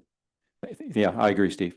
Okay, keep moving forward here. Want to report that in our meeting for the wastewater and water treatment, we have several ongoing maintenance projects. Nate, I heard you report on those. A lot of things are in play, a lot of delays due to not getting parts. So you've got them budgeted, you've got them scheduled, and you're ready to get those parts. So that's coming. Another goal of this committee is to adhere to the federal lead line replacement guidelines. And so as we move forward, the borough Public Works and the engineers are already starting to look at the Front Street section to replace the meter pit and the water main replacement for next year. So right now there's communication going on with those residents to get them ready for the lead line replacements that they may experience on their street. So good work by the borough and the engineer to get ahead. And then finally, I think our next sewer meeting, water sewer meeting is August 28th. And that's all for right now. Thank you, Ken. Mary is going to lead us on the MS4. yeah, so nothing to report this month, nothing significant. We're continuing to work on identifying any problem areas of flooding in the community. If you're aware of anything, please let staff know. And I'd like to invite Tanea to just share some remarks. She was able to attend on my behalf a meeting that was held by the Lancaster Clean Water Partners and the Local Government Advisory Committee to the Chesapeake Executive Council, known as LGAC. And she was able to attend that with the other elected officials from throughout the county, and just thank you for going. And can you share any highlights of that with us? Sure. That was quite interesting, I'll tell you. Glad to be able to go and help out. So we met to discuss, it was like a roundtable discussion in just a big square, and we just talked about different, like our feedback. So a couple takeaways I had, I just wrote them down here.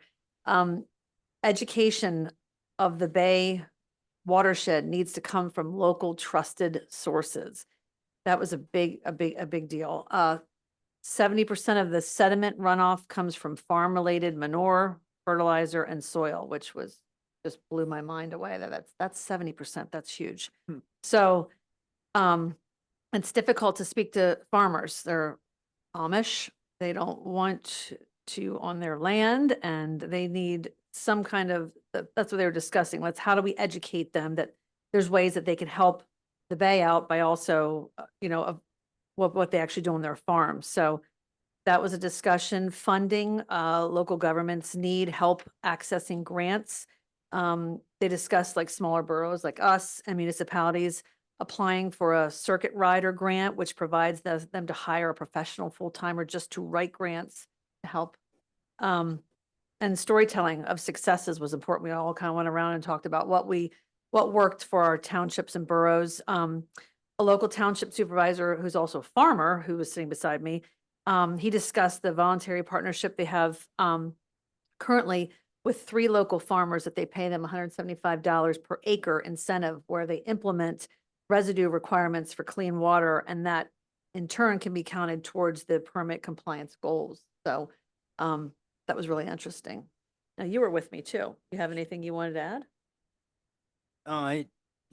There's a lot of progress being made, and there's especially in the southern end of the county where most of the runoff is into the Chesapeake Bay and the Susquehanna, and they have a plan together to work with the farmers there and to get them more involved and have the farmers trust the agency more than what they do now. So it's going in the right direction, and they said overall the Bay is now, they had a report card of C+ this year, which is much, much better than what it had been. Thank you. Thank you both for going. And I'll just put a plug in real quickly for the comprehensive plan. As a region, obviously, we have quite a bit of farmland within our region. So it's really important that we partner with our neighboring municipalities. And that is addressed in the Strengthening Communities Plan, which I'll address in a few minutes. So thank you, both of you, for going. And Yeah, I have one more report from this past month, and that was attending the Lititz Borough Authority meeting on Thursday, 7/20 or 7/25 last week. A lot of the discussion was around repairs and maintenance that Nate has been bringing up, but I'd like just to skip over that and just say one thing.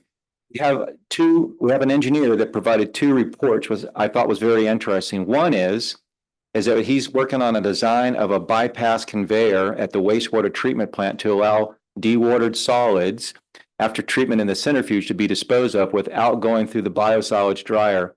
This project is nearing completion. This increases operational efficiency as a cost savings when the dryer is not operational. So instead of an expensive truckloading heavy biosolids out, we have a nice conveyor bypass. It's the organization of the plant that this gives the operation some savings, right? So we're nearing completion of that. That's a win. That's an engineering win. And the second one is there's concerns about adding a second centrifuge so that we're never down taking the water out, right? So there was like 3 options: buy one, rent one, or get spare parts. And so the solution is we're going to invest, and it's the cost-effective way. We're going to invest in spare parts because local maintenance folks can install them. We don't need a specialist. We can do it locally if we have the parts on hand. And some of these lead times are months, right? Okay, guys. So they're faithfully going through how parts are used and putting them in inventory so we can keep the centrifuge operational and never be down. So I think that's good work, and it's cool that an engineer has given us some solutions. That's all for the Lititz little report. All right, let's continue on. Tanea, I believe got 3 different things other than activity permits, and I believe last month we started combining those together. So Yes. I'll let you hit the first 3. All right, so Layman Street. Last month, council was made aware of the owner at 316 North Water Street was planning on installing their off-street parking, their own off-street parking, which would eliminate some of the planned spaces on that street. So as you will recall, it was suggested that no parking area be, that the no parking area be shifted to the south side of Layman, east of Seaber Lane to permit 17 on-street spaces. So from previous parking counts, it was noted that the most cars observed on that street were 15 at one time, which was only once, but an overall average of 11 cars. So if we approve the one-sided parking for 17 spaces at an average of 11 spaces usually being used, that leaves 6 extra spaces for visitors. I guess I don't see, are there any comments from residents on Layman that they want to discuss before we go any further? I would start Or we with go with council first? council. Do you have any questions? I know we talked about this a couple of meetings. Okay. Anybody from residents like to discuss or weigh in on? Mr. Come on up. Clark.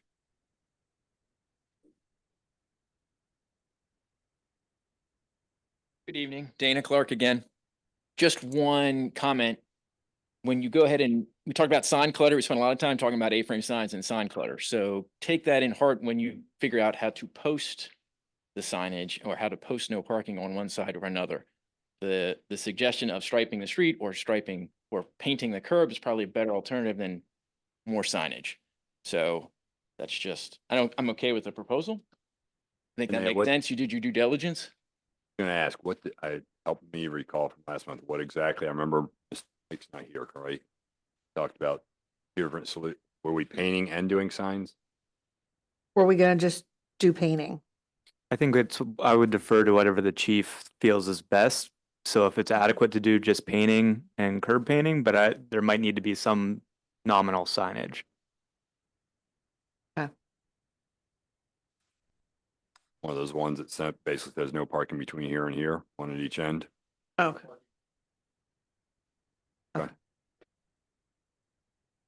Okay.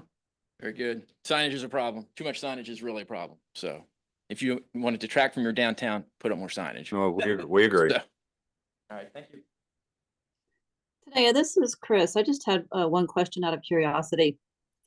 The resident on the corner of Water Street and Layman Street, was he or she already intending to build off-street parking for themselves, or are they being proactively responsive to the concerns of the residents and the borough on Layman Street? So my understanding is it was something that they had thought about, hadn't pursued, and then us bringing that up sort of motivated them to acquire it and then pulled the permits for that. At this time, okay, that's wonderful. That's very grateful that they're willing to go to that extent to help out the borough and their neighbors. Wonderful, thank you. Sure. Anybody else? So the streets and sidewalk chapter of the Borough Code would need to be amended because the chapter was never codified.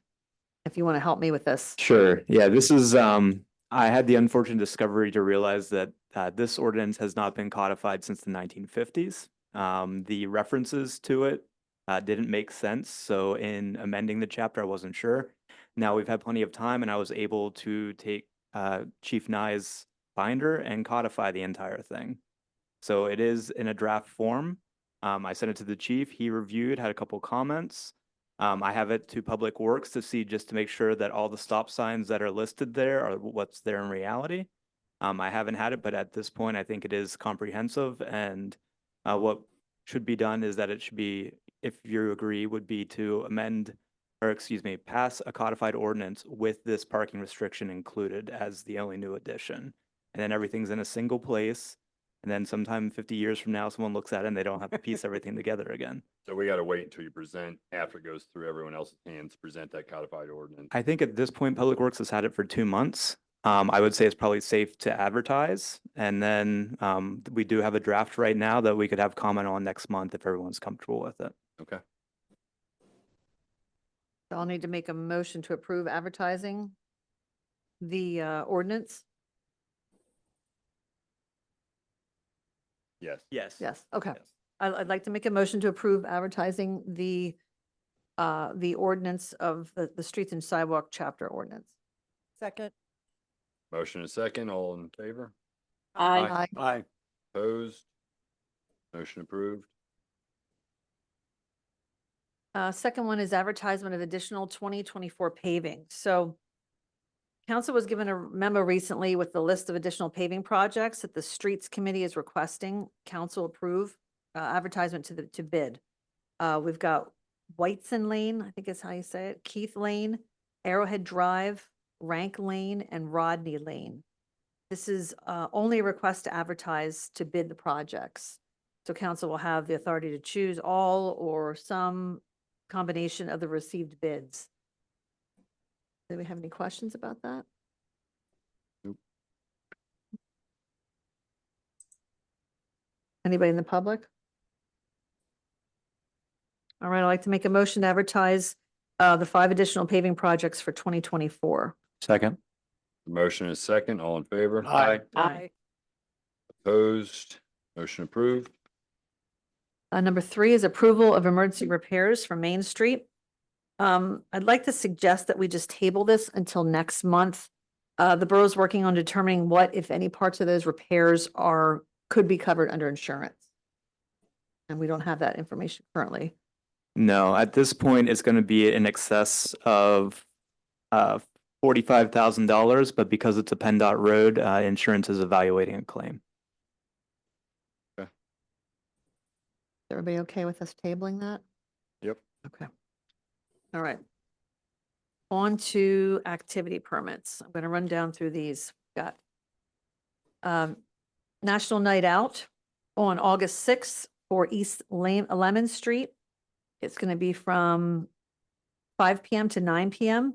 They're going to need a road closed from East Lemon Street, from Raspberry Lane to South Cedar Street. Okay, that's it on that one. Any questions? Council? All right, next one is Spruce Street Block Party. It's going to be on Saturday, August 31st. Starts at 5:30 and runs till 8:30. Going to be in the 100 block of Spruce Street. They're going to need some road closure, and just an annual block party for neighbors. Any questions? Next one is the Ken Keener Great Water Ball Race. This is going to be on September 28th, 2024, from 10 a.m. to 1:30 p.m. Going to be in the Lititz Springs Park, and it's put on by the Young Men's Business League. They're going to drop floating balls that race down the spring. Okay, any questions? My only question about that is what kind of controls do they have to make sure that they get all of the water, all of the balls out of the Lititz run that they put in? So, I can speak to that. They have Thank a net down at the end that they pull them all out because they use the balls every year. okay, thank you. You. Anyone else? Okay. Land Studies Company Picnic. It's going to be on August 22nd from 4 to 7 p.m. It's going to be put on by the Land Studies as an organization. It's going to be located at 130 North Locust Street. Expected about 50, 60 people. Anybody else? Any questions? The last one is the 2024 Lititz Departed Spirits Tour. It's going to be October 26th from 4 to 9 p.m. The location is going to be at the Lititz Moravian Church Square, and it's put on by the Lititz Historical Foundation. They're going to have roads closed just on Church Lane. expected about 300 to 350 people. Anybody question about that one? All right, I'd like to make a motion to accept the activity permits that I had just listed. Second. We have a motion and a second. All in favor? Aye. Aye. Opposed? Motion approved. One Thank other you, quick Diane. thing too, I just wanted to mention, just want to shout out to the fire company for this fire that they were right on Orange Street. Tractor Supply, members of the community jumped into gear. I had a truck full of donations that we took to the family that night. Recos got involved, Hideaway got involved, Tractor Supply helped with pet products. It was just amazing. And just a shout out, and he's not here, Mike, to tell everybody, but just so you heard. All right, I'm good, thank you. All right, moving on to finance. Ken, I know you had a lot, but got some more. Yeah, tonight we have 5 items of business. They're quick. First is to accept the 2023 audit as presented by Brown Plus. Any questions? Okay, I'd like to make a motion to approve the audited 2023 financial statements as presented by Brown Plus. Second? Second. Motion and a second. All in favor? Aye. Aye. Aye. Opposed? Motion approved. The second item, council, is your financial statements. Y'all have that in front of you. Just some highlights to point out. Some key takeaways is that the expenses were outgaining revenue for this past month. Data processing, buildings, and plant expenses are trending higher than the budget to date. And then 94% of the budgeted real estate tax has been received as of this report. Any questions, council? Okay, I'd like to make a motion that we approve the financial report and pay all of our invoices. Second. We have a motion and a second. All in favor? Aye. Aye. Opposed? Motion approved. Thank you. The third item of business is to provide LST refund request tonight.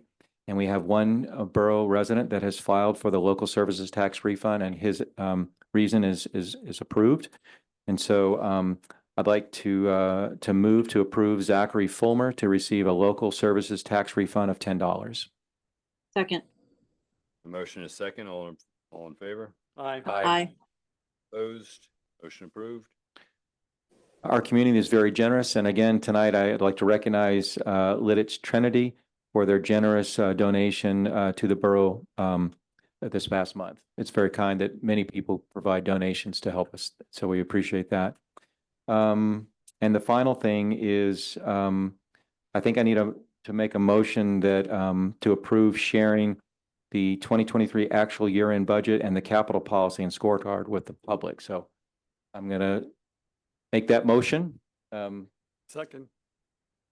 Motion and a second. All in favor? Aye. Aye. And so, Rob, then I think tomorrow we can, Opposed? Motion approved. sorry, Steve, I'm going to ask you to make that public tomorrow. Okay, thank you. All right, with nothing else, Ken, Jerry, you're going to finally get your chance. Yeah, sure. Thank you. Personnel Committee update. I have appointment to make and then a couple of just follow-ups. So the Civil Service Commission appointment, one of the goals of the council is to have a deliberate process to vet and approve volunteers for the various committees and commissions.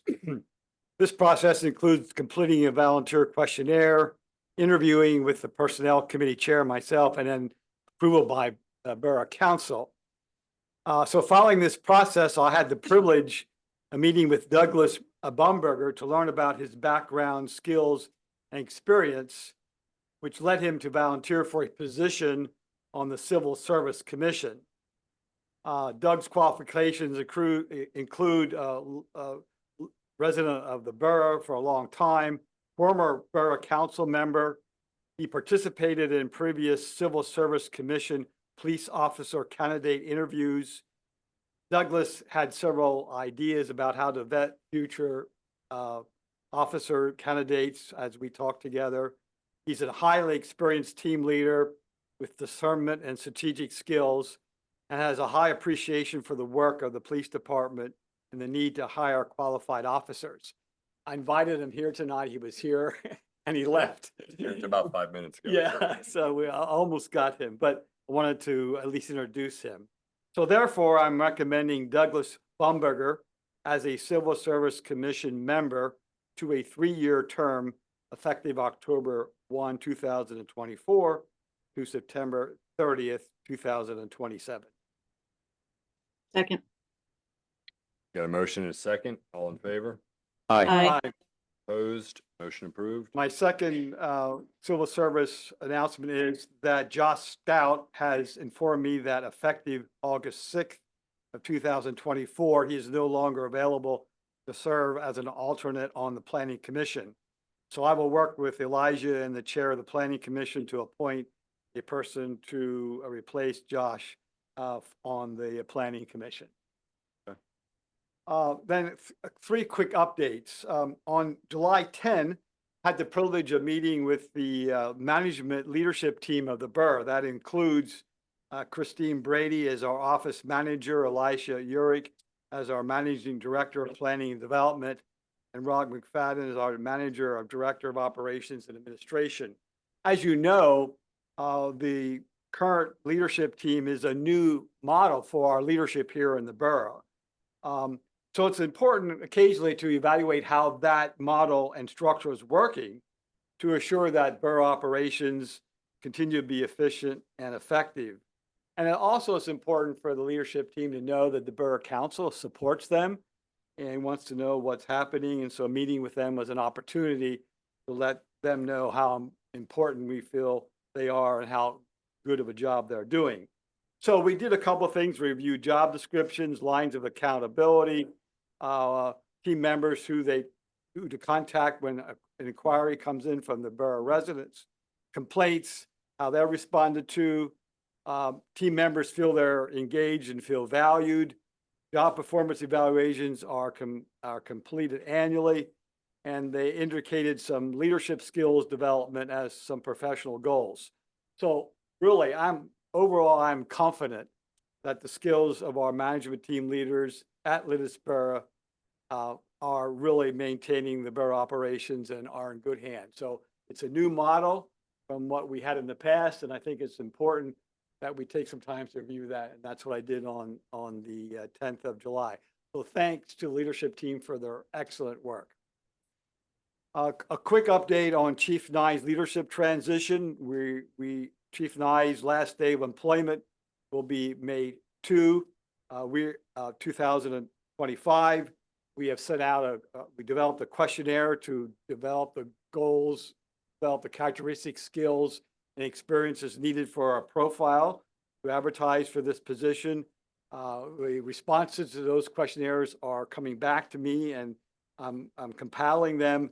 And our next step is to create a position profile describing the characteristic skills and experiences needed for our next chief. And our goal is to have that profile completed by the end of August of 2024. And lastly, the Personnel Committee is in the process of union contract negotiations with union representatives of the Police Department and the Public Works Department. Several meetings have been held with the Police Department, and one meeting is held with the Public Works. And our goal is to have our negotiations completed sometime in the middle of September 2000. Thank you, Jerry. That completes my report. Moving on, Chris, hopefully you're still there. You're up for the. David, come on up. Sure, come on up. Dave Carson, 220 East 6th Street. I met with Jerry a week or so ago, and I appreciate his time on the police questionnaire. I think it's very important that we move that way. I do think also we should look at alternatives, not to just hiring the new police chief. And I'm going to state this, that I am in total support of the police, so there's no more misreporting in the Lititz record that I wanted to fund or eliminate the police. My suggestion is to look at other alternatives, one of which I found on the state or the Department of Community Economic Development of regional police services. I think it now is appropriate to at least consider that while we're thinking about a police chief. So I'd like to, if I could, hand out a small portion of that transcript and hopefully there's some discussion going forward. Okay, Steve? Yeah, go ahead and hand it out.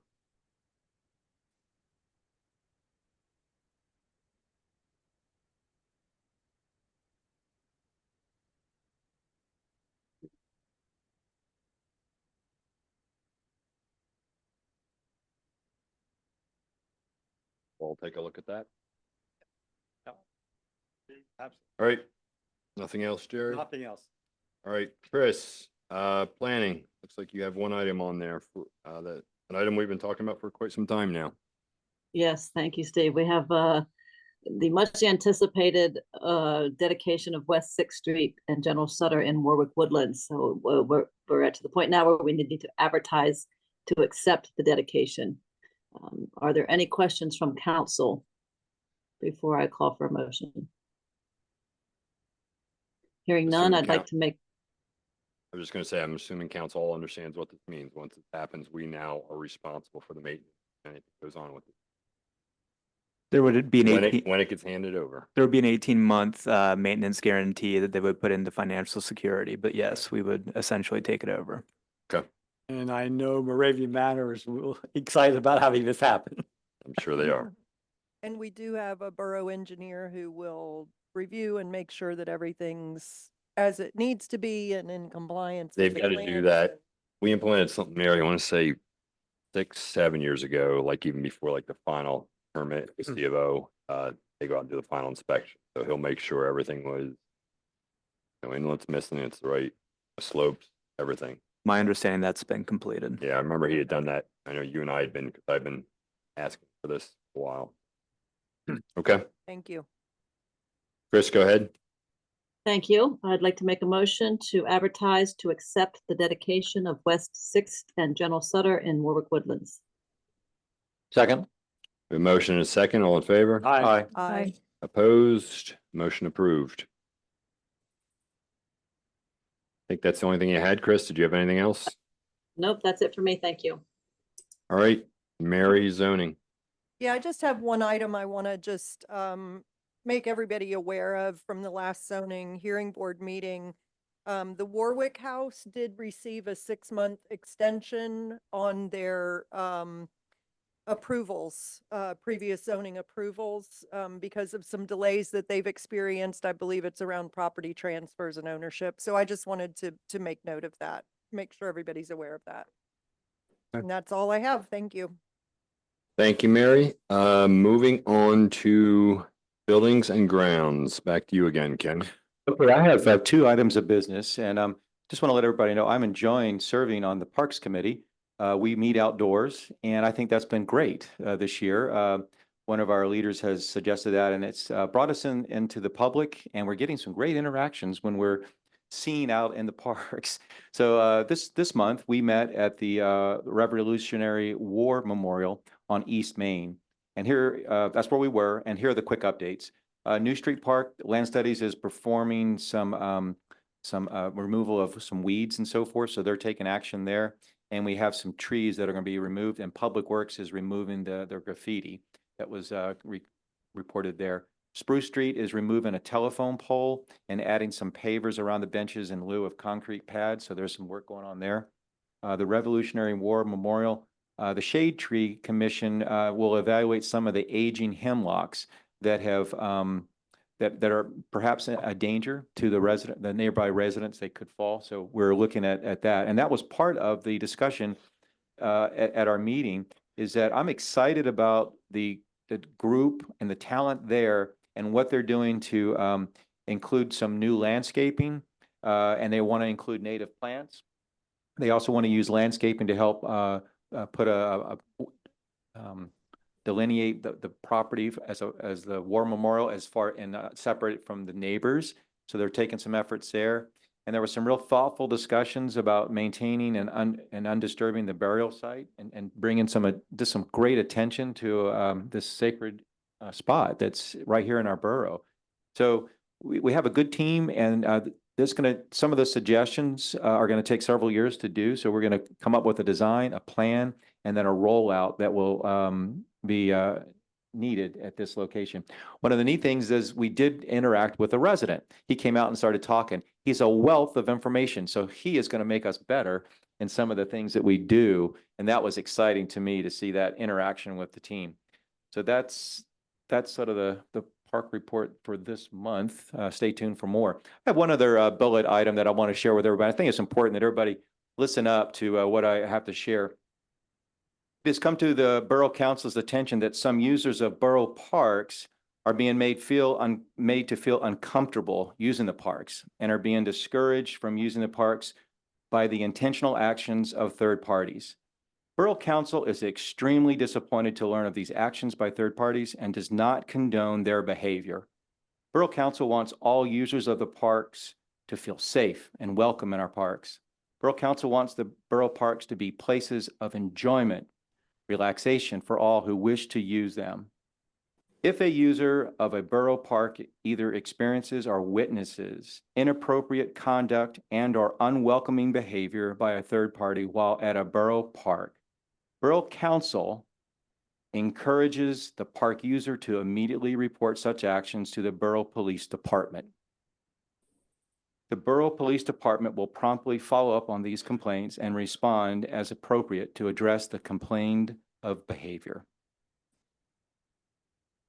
Thank you. Any questions of council? Thank you for sharing that. Thank you, Ken. And yes, it's obviously very discouraging that these activities are occurring right now, that they've been brought to our attention. And again, we'll reinforce, please report if that does occur to anyone within the public. Does anybody have any comments, whether it's the council or in the public, about this statement?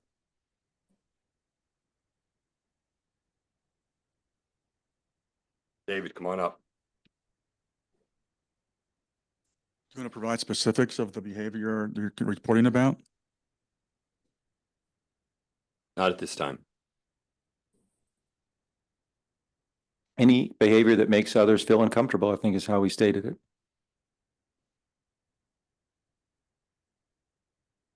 You have one online. Whoever is online, please state your name. Hello, my name is Brent Keith. I live at 771 Keller Drive.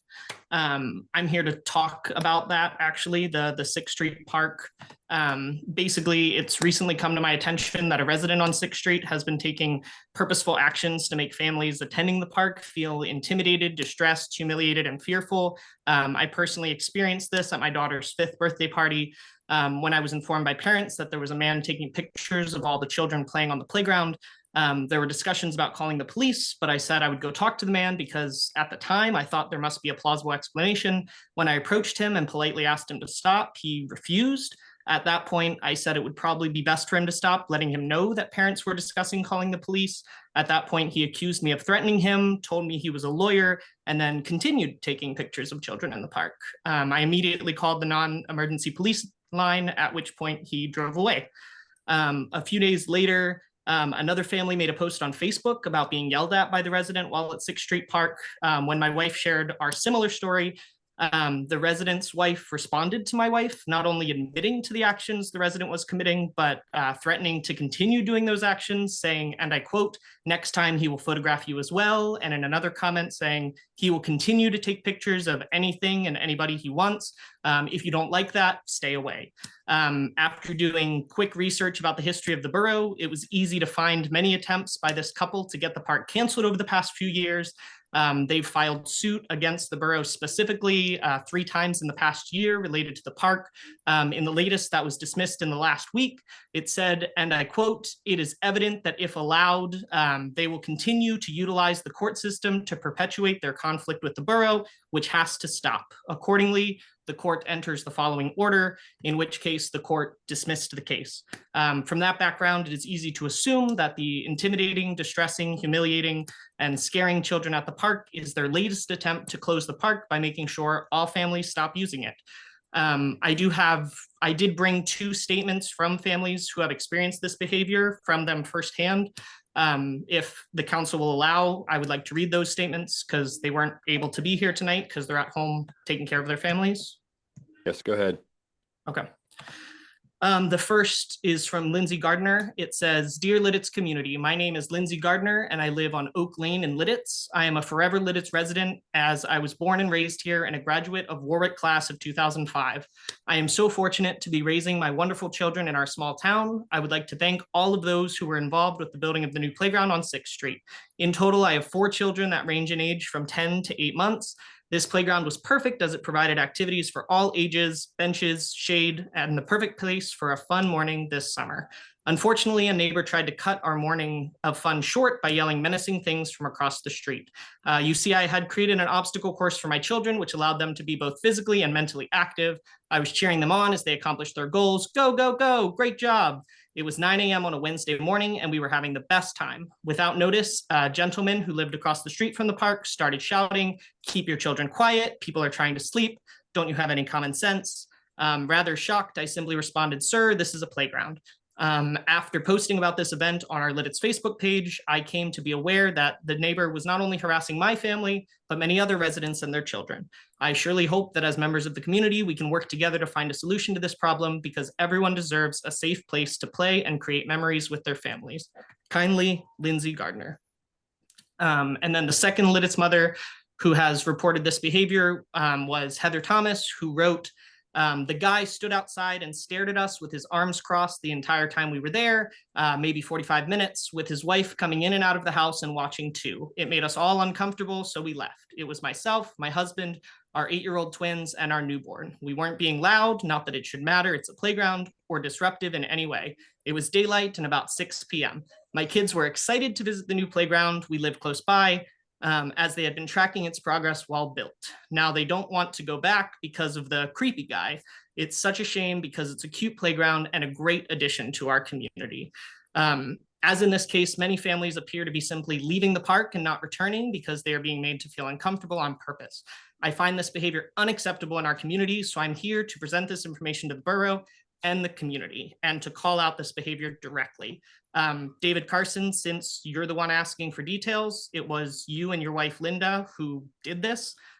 So in the same way that earlier you asked the council to protect the public resources of the community, I am now asking you to do the same. Please stop photographing, staring at, and yelling at families visiting 6th Street Park. Thank you for your time. Mr. Keith, thank you for having the courage to share that. It's disappointing that this is occurring within our community. Be assured that we are taking measures to make sure your families do feel safe and comfortable enjoying the amenities that we have within the community. David, at this point, no, I'm not going to. So, you know, this is a little bit more of a delicate matter, and I'm not going to let this turn into a courtroom. So, we're going to go ahead and move on, David.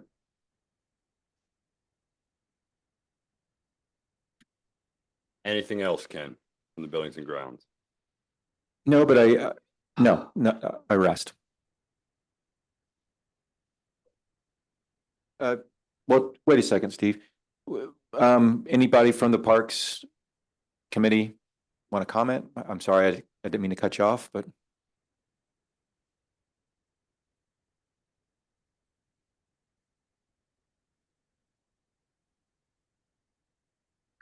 All right, if nothing more on buildings and grounds, you don't often have one here, Jerry, but do you have anything about the insurance? Nothing, no update. All right, Mary, regional plan.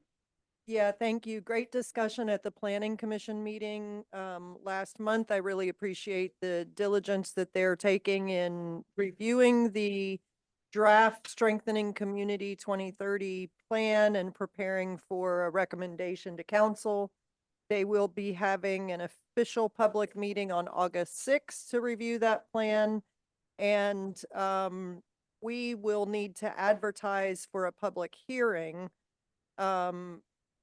Elijah, I'm going to ask for some guidance from here. Are you pending the Planning Commission recommendation on August 6th? Do we need to make a an approval now for advertising public hearings? Yes, because you wouldn't have the timing to do it otherwise. So we would submit the ad. It would run 2 consecutive weeks, not closer than 7 days ahead of time. If planning commission decides to table it, we can essentially cancel the ad, but need to send it in advance. Okay, so what I'd like to do is ask for the council's feedback on having that public hearing on the draft plan. My recommendation would be that we do that at the first meeting in September. We don't normally hold a meeting at the first of the month, but I do believe that it's the second Tuesday. That's our first of 2 meetings that we have publicly advertised already. But we generally don't meet then. But what I'd like to suggest is rather than doing this at our regular meeting when we're conducting all kinds of other business and people come and go, and that we do this at that meeting in September. More likely to have. And we're working on doing some more promotions. Would love to get support from our local press on this if we can. We've talked about doing a press release. Don't know if that would be successful, but would really like to get the word out to the public, because with this plan, it really calls for heightened engagement by the community in some conversations around how we deal with things like affordable housing, making sure that we have housing in the community, that our community remains affordable for people. So yeah, if people concur, I'd like to suggest that we do that the first meeting of September. Yep. Anybody have concerns about that? We can make sure Elijah adds that to the agenda. Here's what the plan looks like. Are we talking the 10th of September, you're saying? I'm sorry? Are you talking the 10th of September? Yes, it's the Tuesday? 10th Okay. of September, yep. Okay. Anything else, Mayor? We have 2 meetings in September, but this one will be fun. I attended the last one, and Laura, I would echo, if at all possible to get an announcement out, this is exciting. This is a regional plan. A lot of resources and talented people have gone into it. It's our future. Let's get as many people involved as we can to participate. Thank you. And we need ideas, suggestions from the community. We really need the community to be involved, so. The good thing is, and I agree at that point, there was a lot of, good activity. Initial meeting. They were very well attended and the input into it. But the point is, now we have to make sure we have that same attendance for the adopting plan. And we need to reach new people. We need to get new people at the table in these conversations. So I think that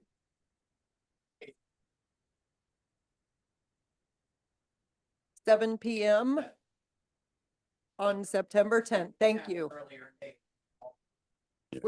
We'll do this as our normal meeting time. But one of the things we'd like to hear from people is when can you participate in other conversations? If you look at the plan, that is one of the major actions that it's calling for, is community conversations around some of the issues that we need to tackle. So thank you for your question. Yep. So that's all I have. Look at the plan, go to the Planning Commission meeting on August 6th. Good discussion there, and then come prepared for the public hearing on September 10th. Thank you. All right, nothing else, Mary. Report from the borough engineer. You have a copy of that in your file. I would say if you have any questions, Elijah can either respond to those or get answers from David Miller. No questions, anyone? All right, moving on to report by, let's start with the mayor. This past a week ago, I attended the PA Mayors Association on a 3-day conference at Johnstown. And last week, with Councilwoman Carpenter, I attended the Chesapeake Watershed meeting at West Hempfield Township. Thank you. Chief.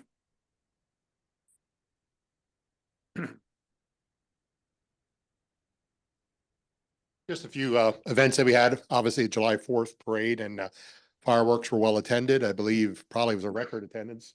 Rich, I don't know if you know yet or not what the numbers are. that what it was? Okay. So it was obviously well attended. Coming up, we have craft show the second Saturday in August. I think it's the 10th off the top of my head.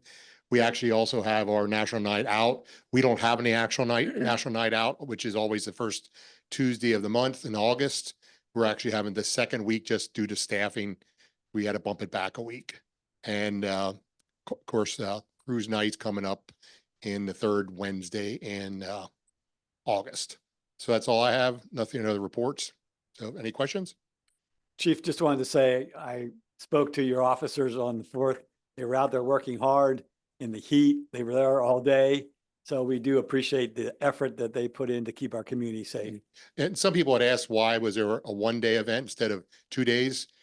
There is a very taxing resource on our first responders, especially volunteers like the fire company. Those guys were out too, volunteering their time. So they would have had to do it the night before and the next day. So I think it went well. And that's pretty much why we moved to that. So I think everyone was happy with it. So thank you. Thanks, Chief. All right, moving on, report by the managing directors.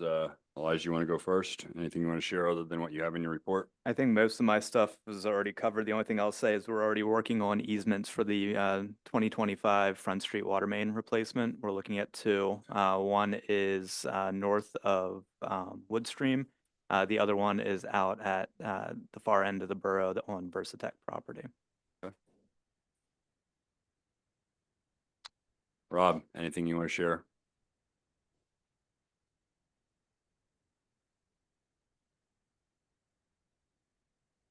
Yeah, just to add to my report, two things. The pretzel signs that you all approved, I think it was last year, on the north and south end of town. They went in on Monday, I believe, just as a heads up for you. We're continuing to work with Paymentus. That's the credit card company that does the online payment. Our goal is to have scheduled payments available for the next billing cycle, which will be in September. That process is going slowly, but we still think we will make our deadline there. And lastly, from Andy, I know we talked about 2 water main breaks. There was another one on Water Street. None of them are related, just older infrastructure. He was really proud of the guys and all the hard work they did, like was said before, and he's appreciative of all the community help and council help and all the kind stuff that's been said and those type of things. So he's been really proud of the guys, a lot of hard work. The other thing he said was the paving project is going good, should be finished up on time, which is essentially before school starts, and that they are working the water valves on the northeast side of town. Happy to answer any questions you might have. Rob, if you can stay there, just I'm going to ask you to speak to the next point. Yep. Anybody questions for Rob, first of all, his report? All right, the next item on there is a new business item, the creation of the ad hoc technology subcommittee. When I'm just asking you, because I know that email came from you, I identified if you can just kind of speak to what that is and who's involved. Sure. So I think it's no big secret that our borough website is not up to date. Could definitely use some refreshing. There is some behind the scenes things that are going to happen automatically, but just feel like it's a time where we can make improvements to our website. We've also heard from a few vendors, you know, the usual cold call type things about some texting alerts that could go out. Perfect example, water main break on East Main Street. If you could send out a mass text to people that, you know, water's being shut off, those type of things. I think it just helps with communication.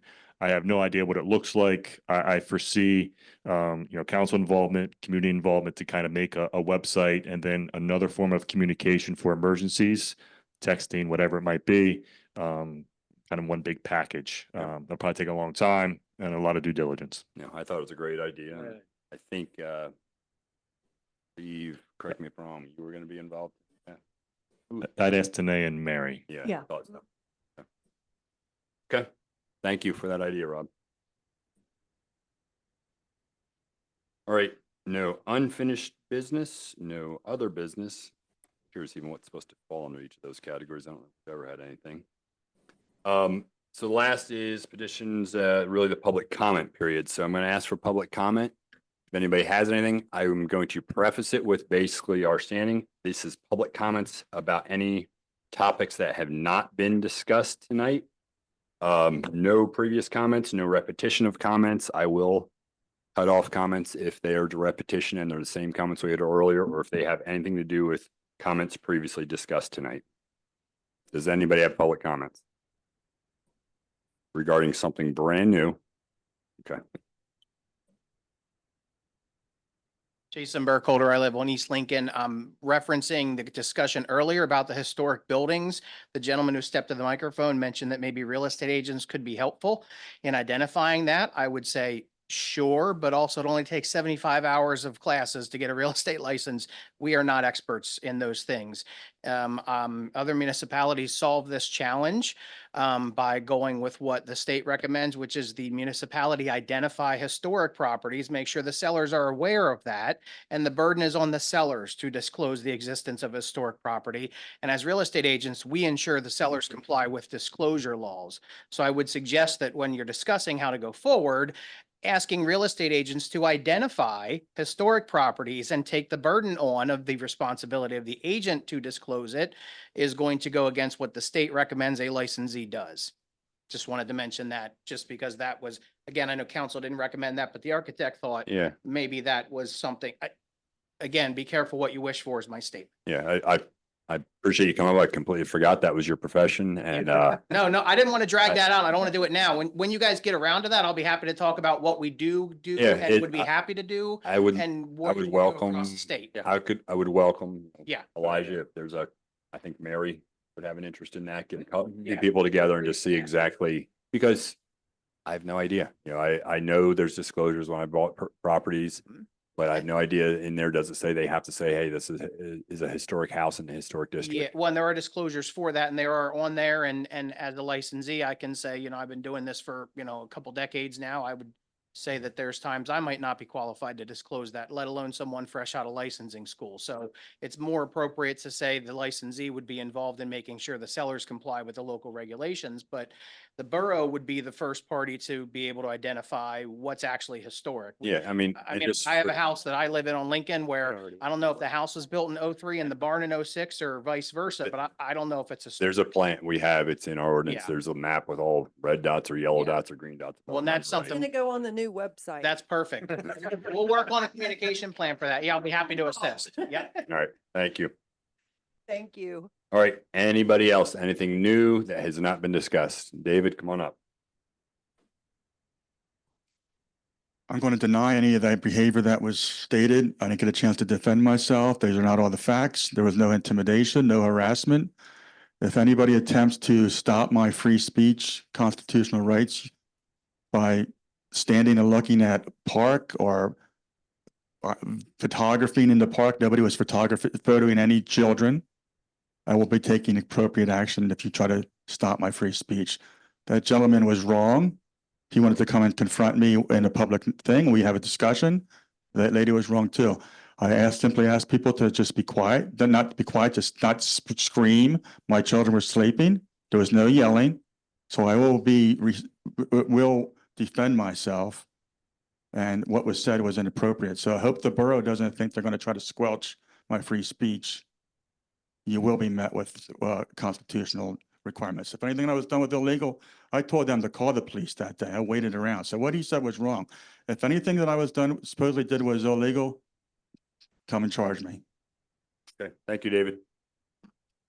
Anybody else? Anybody? No,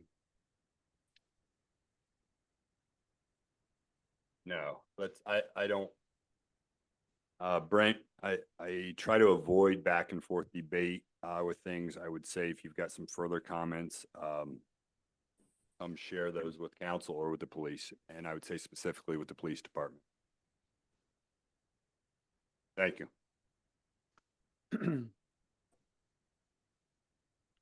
Anybody else online in the room? All right. One last thing on the agenda.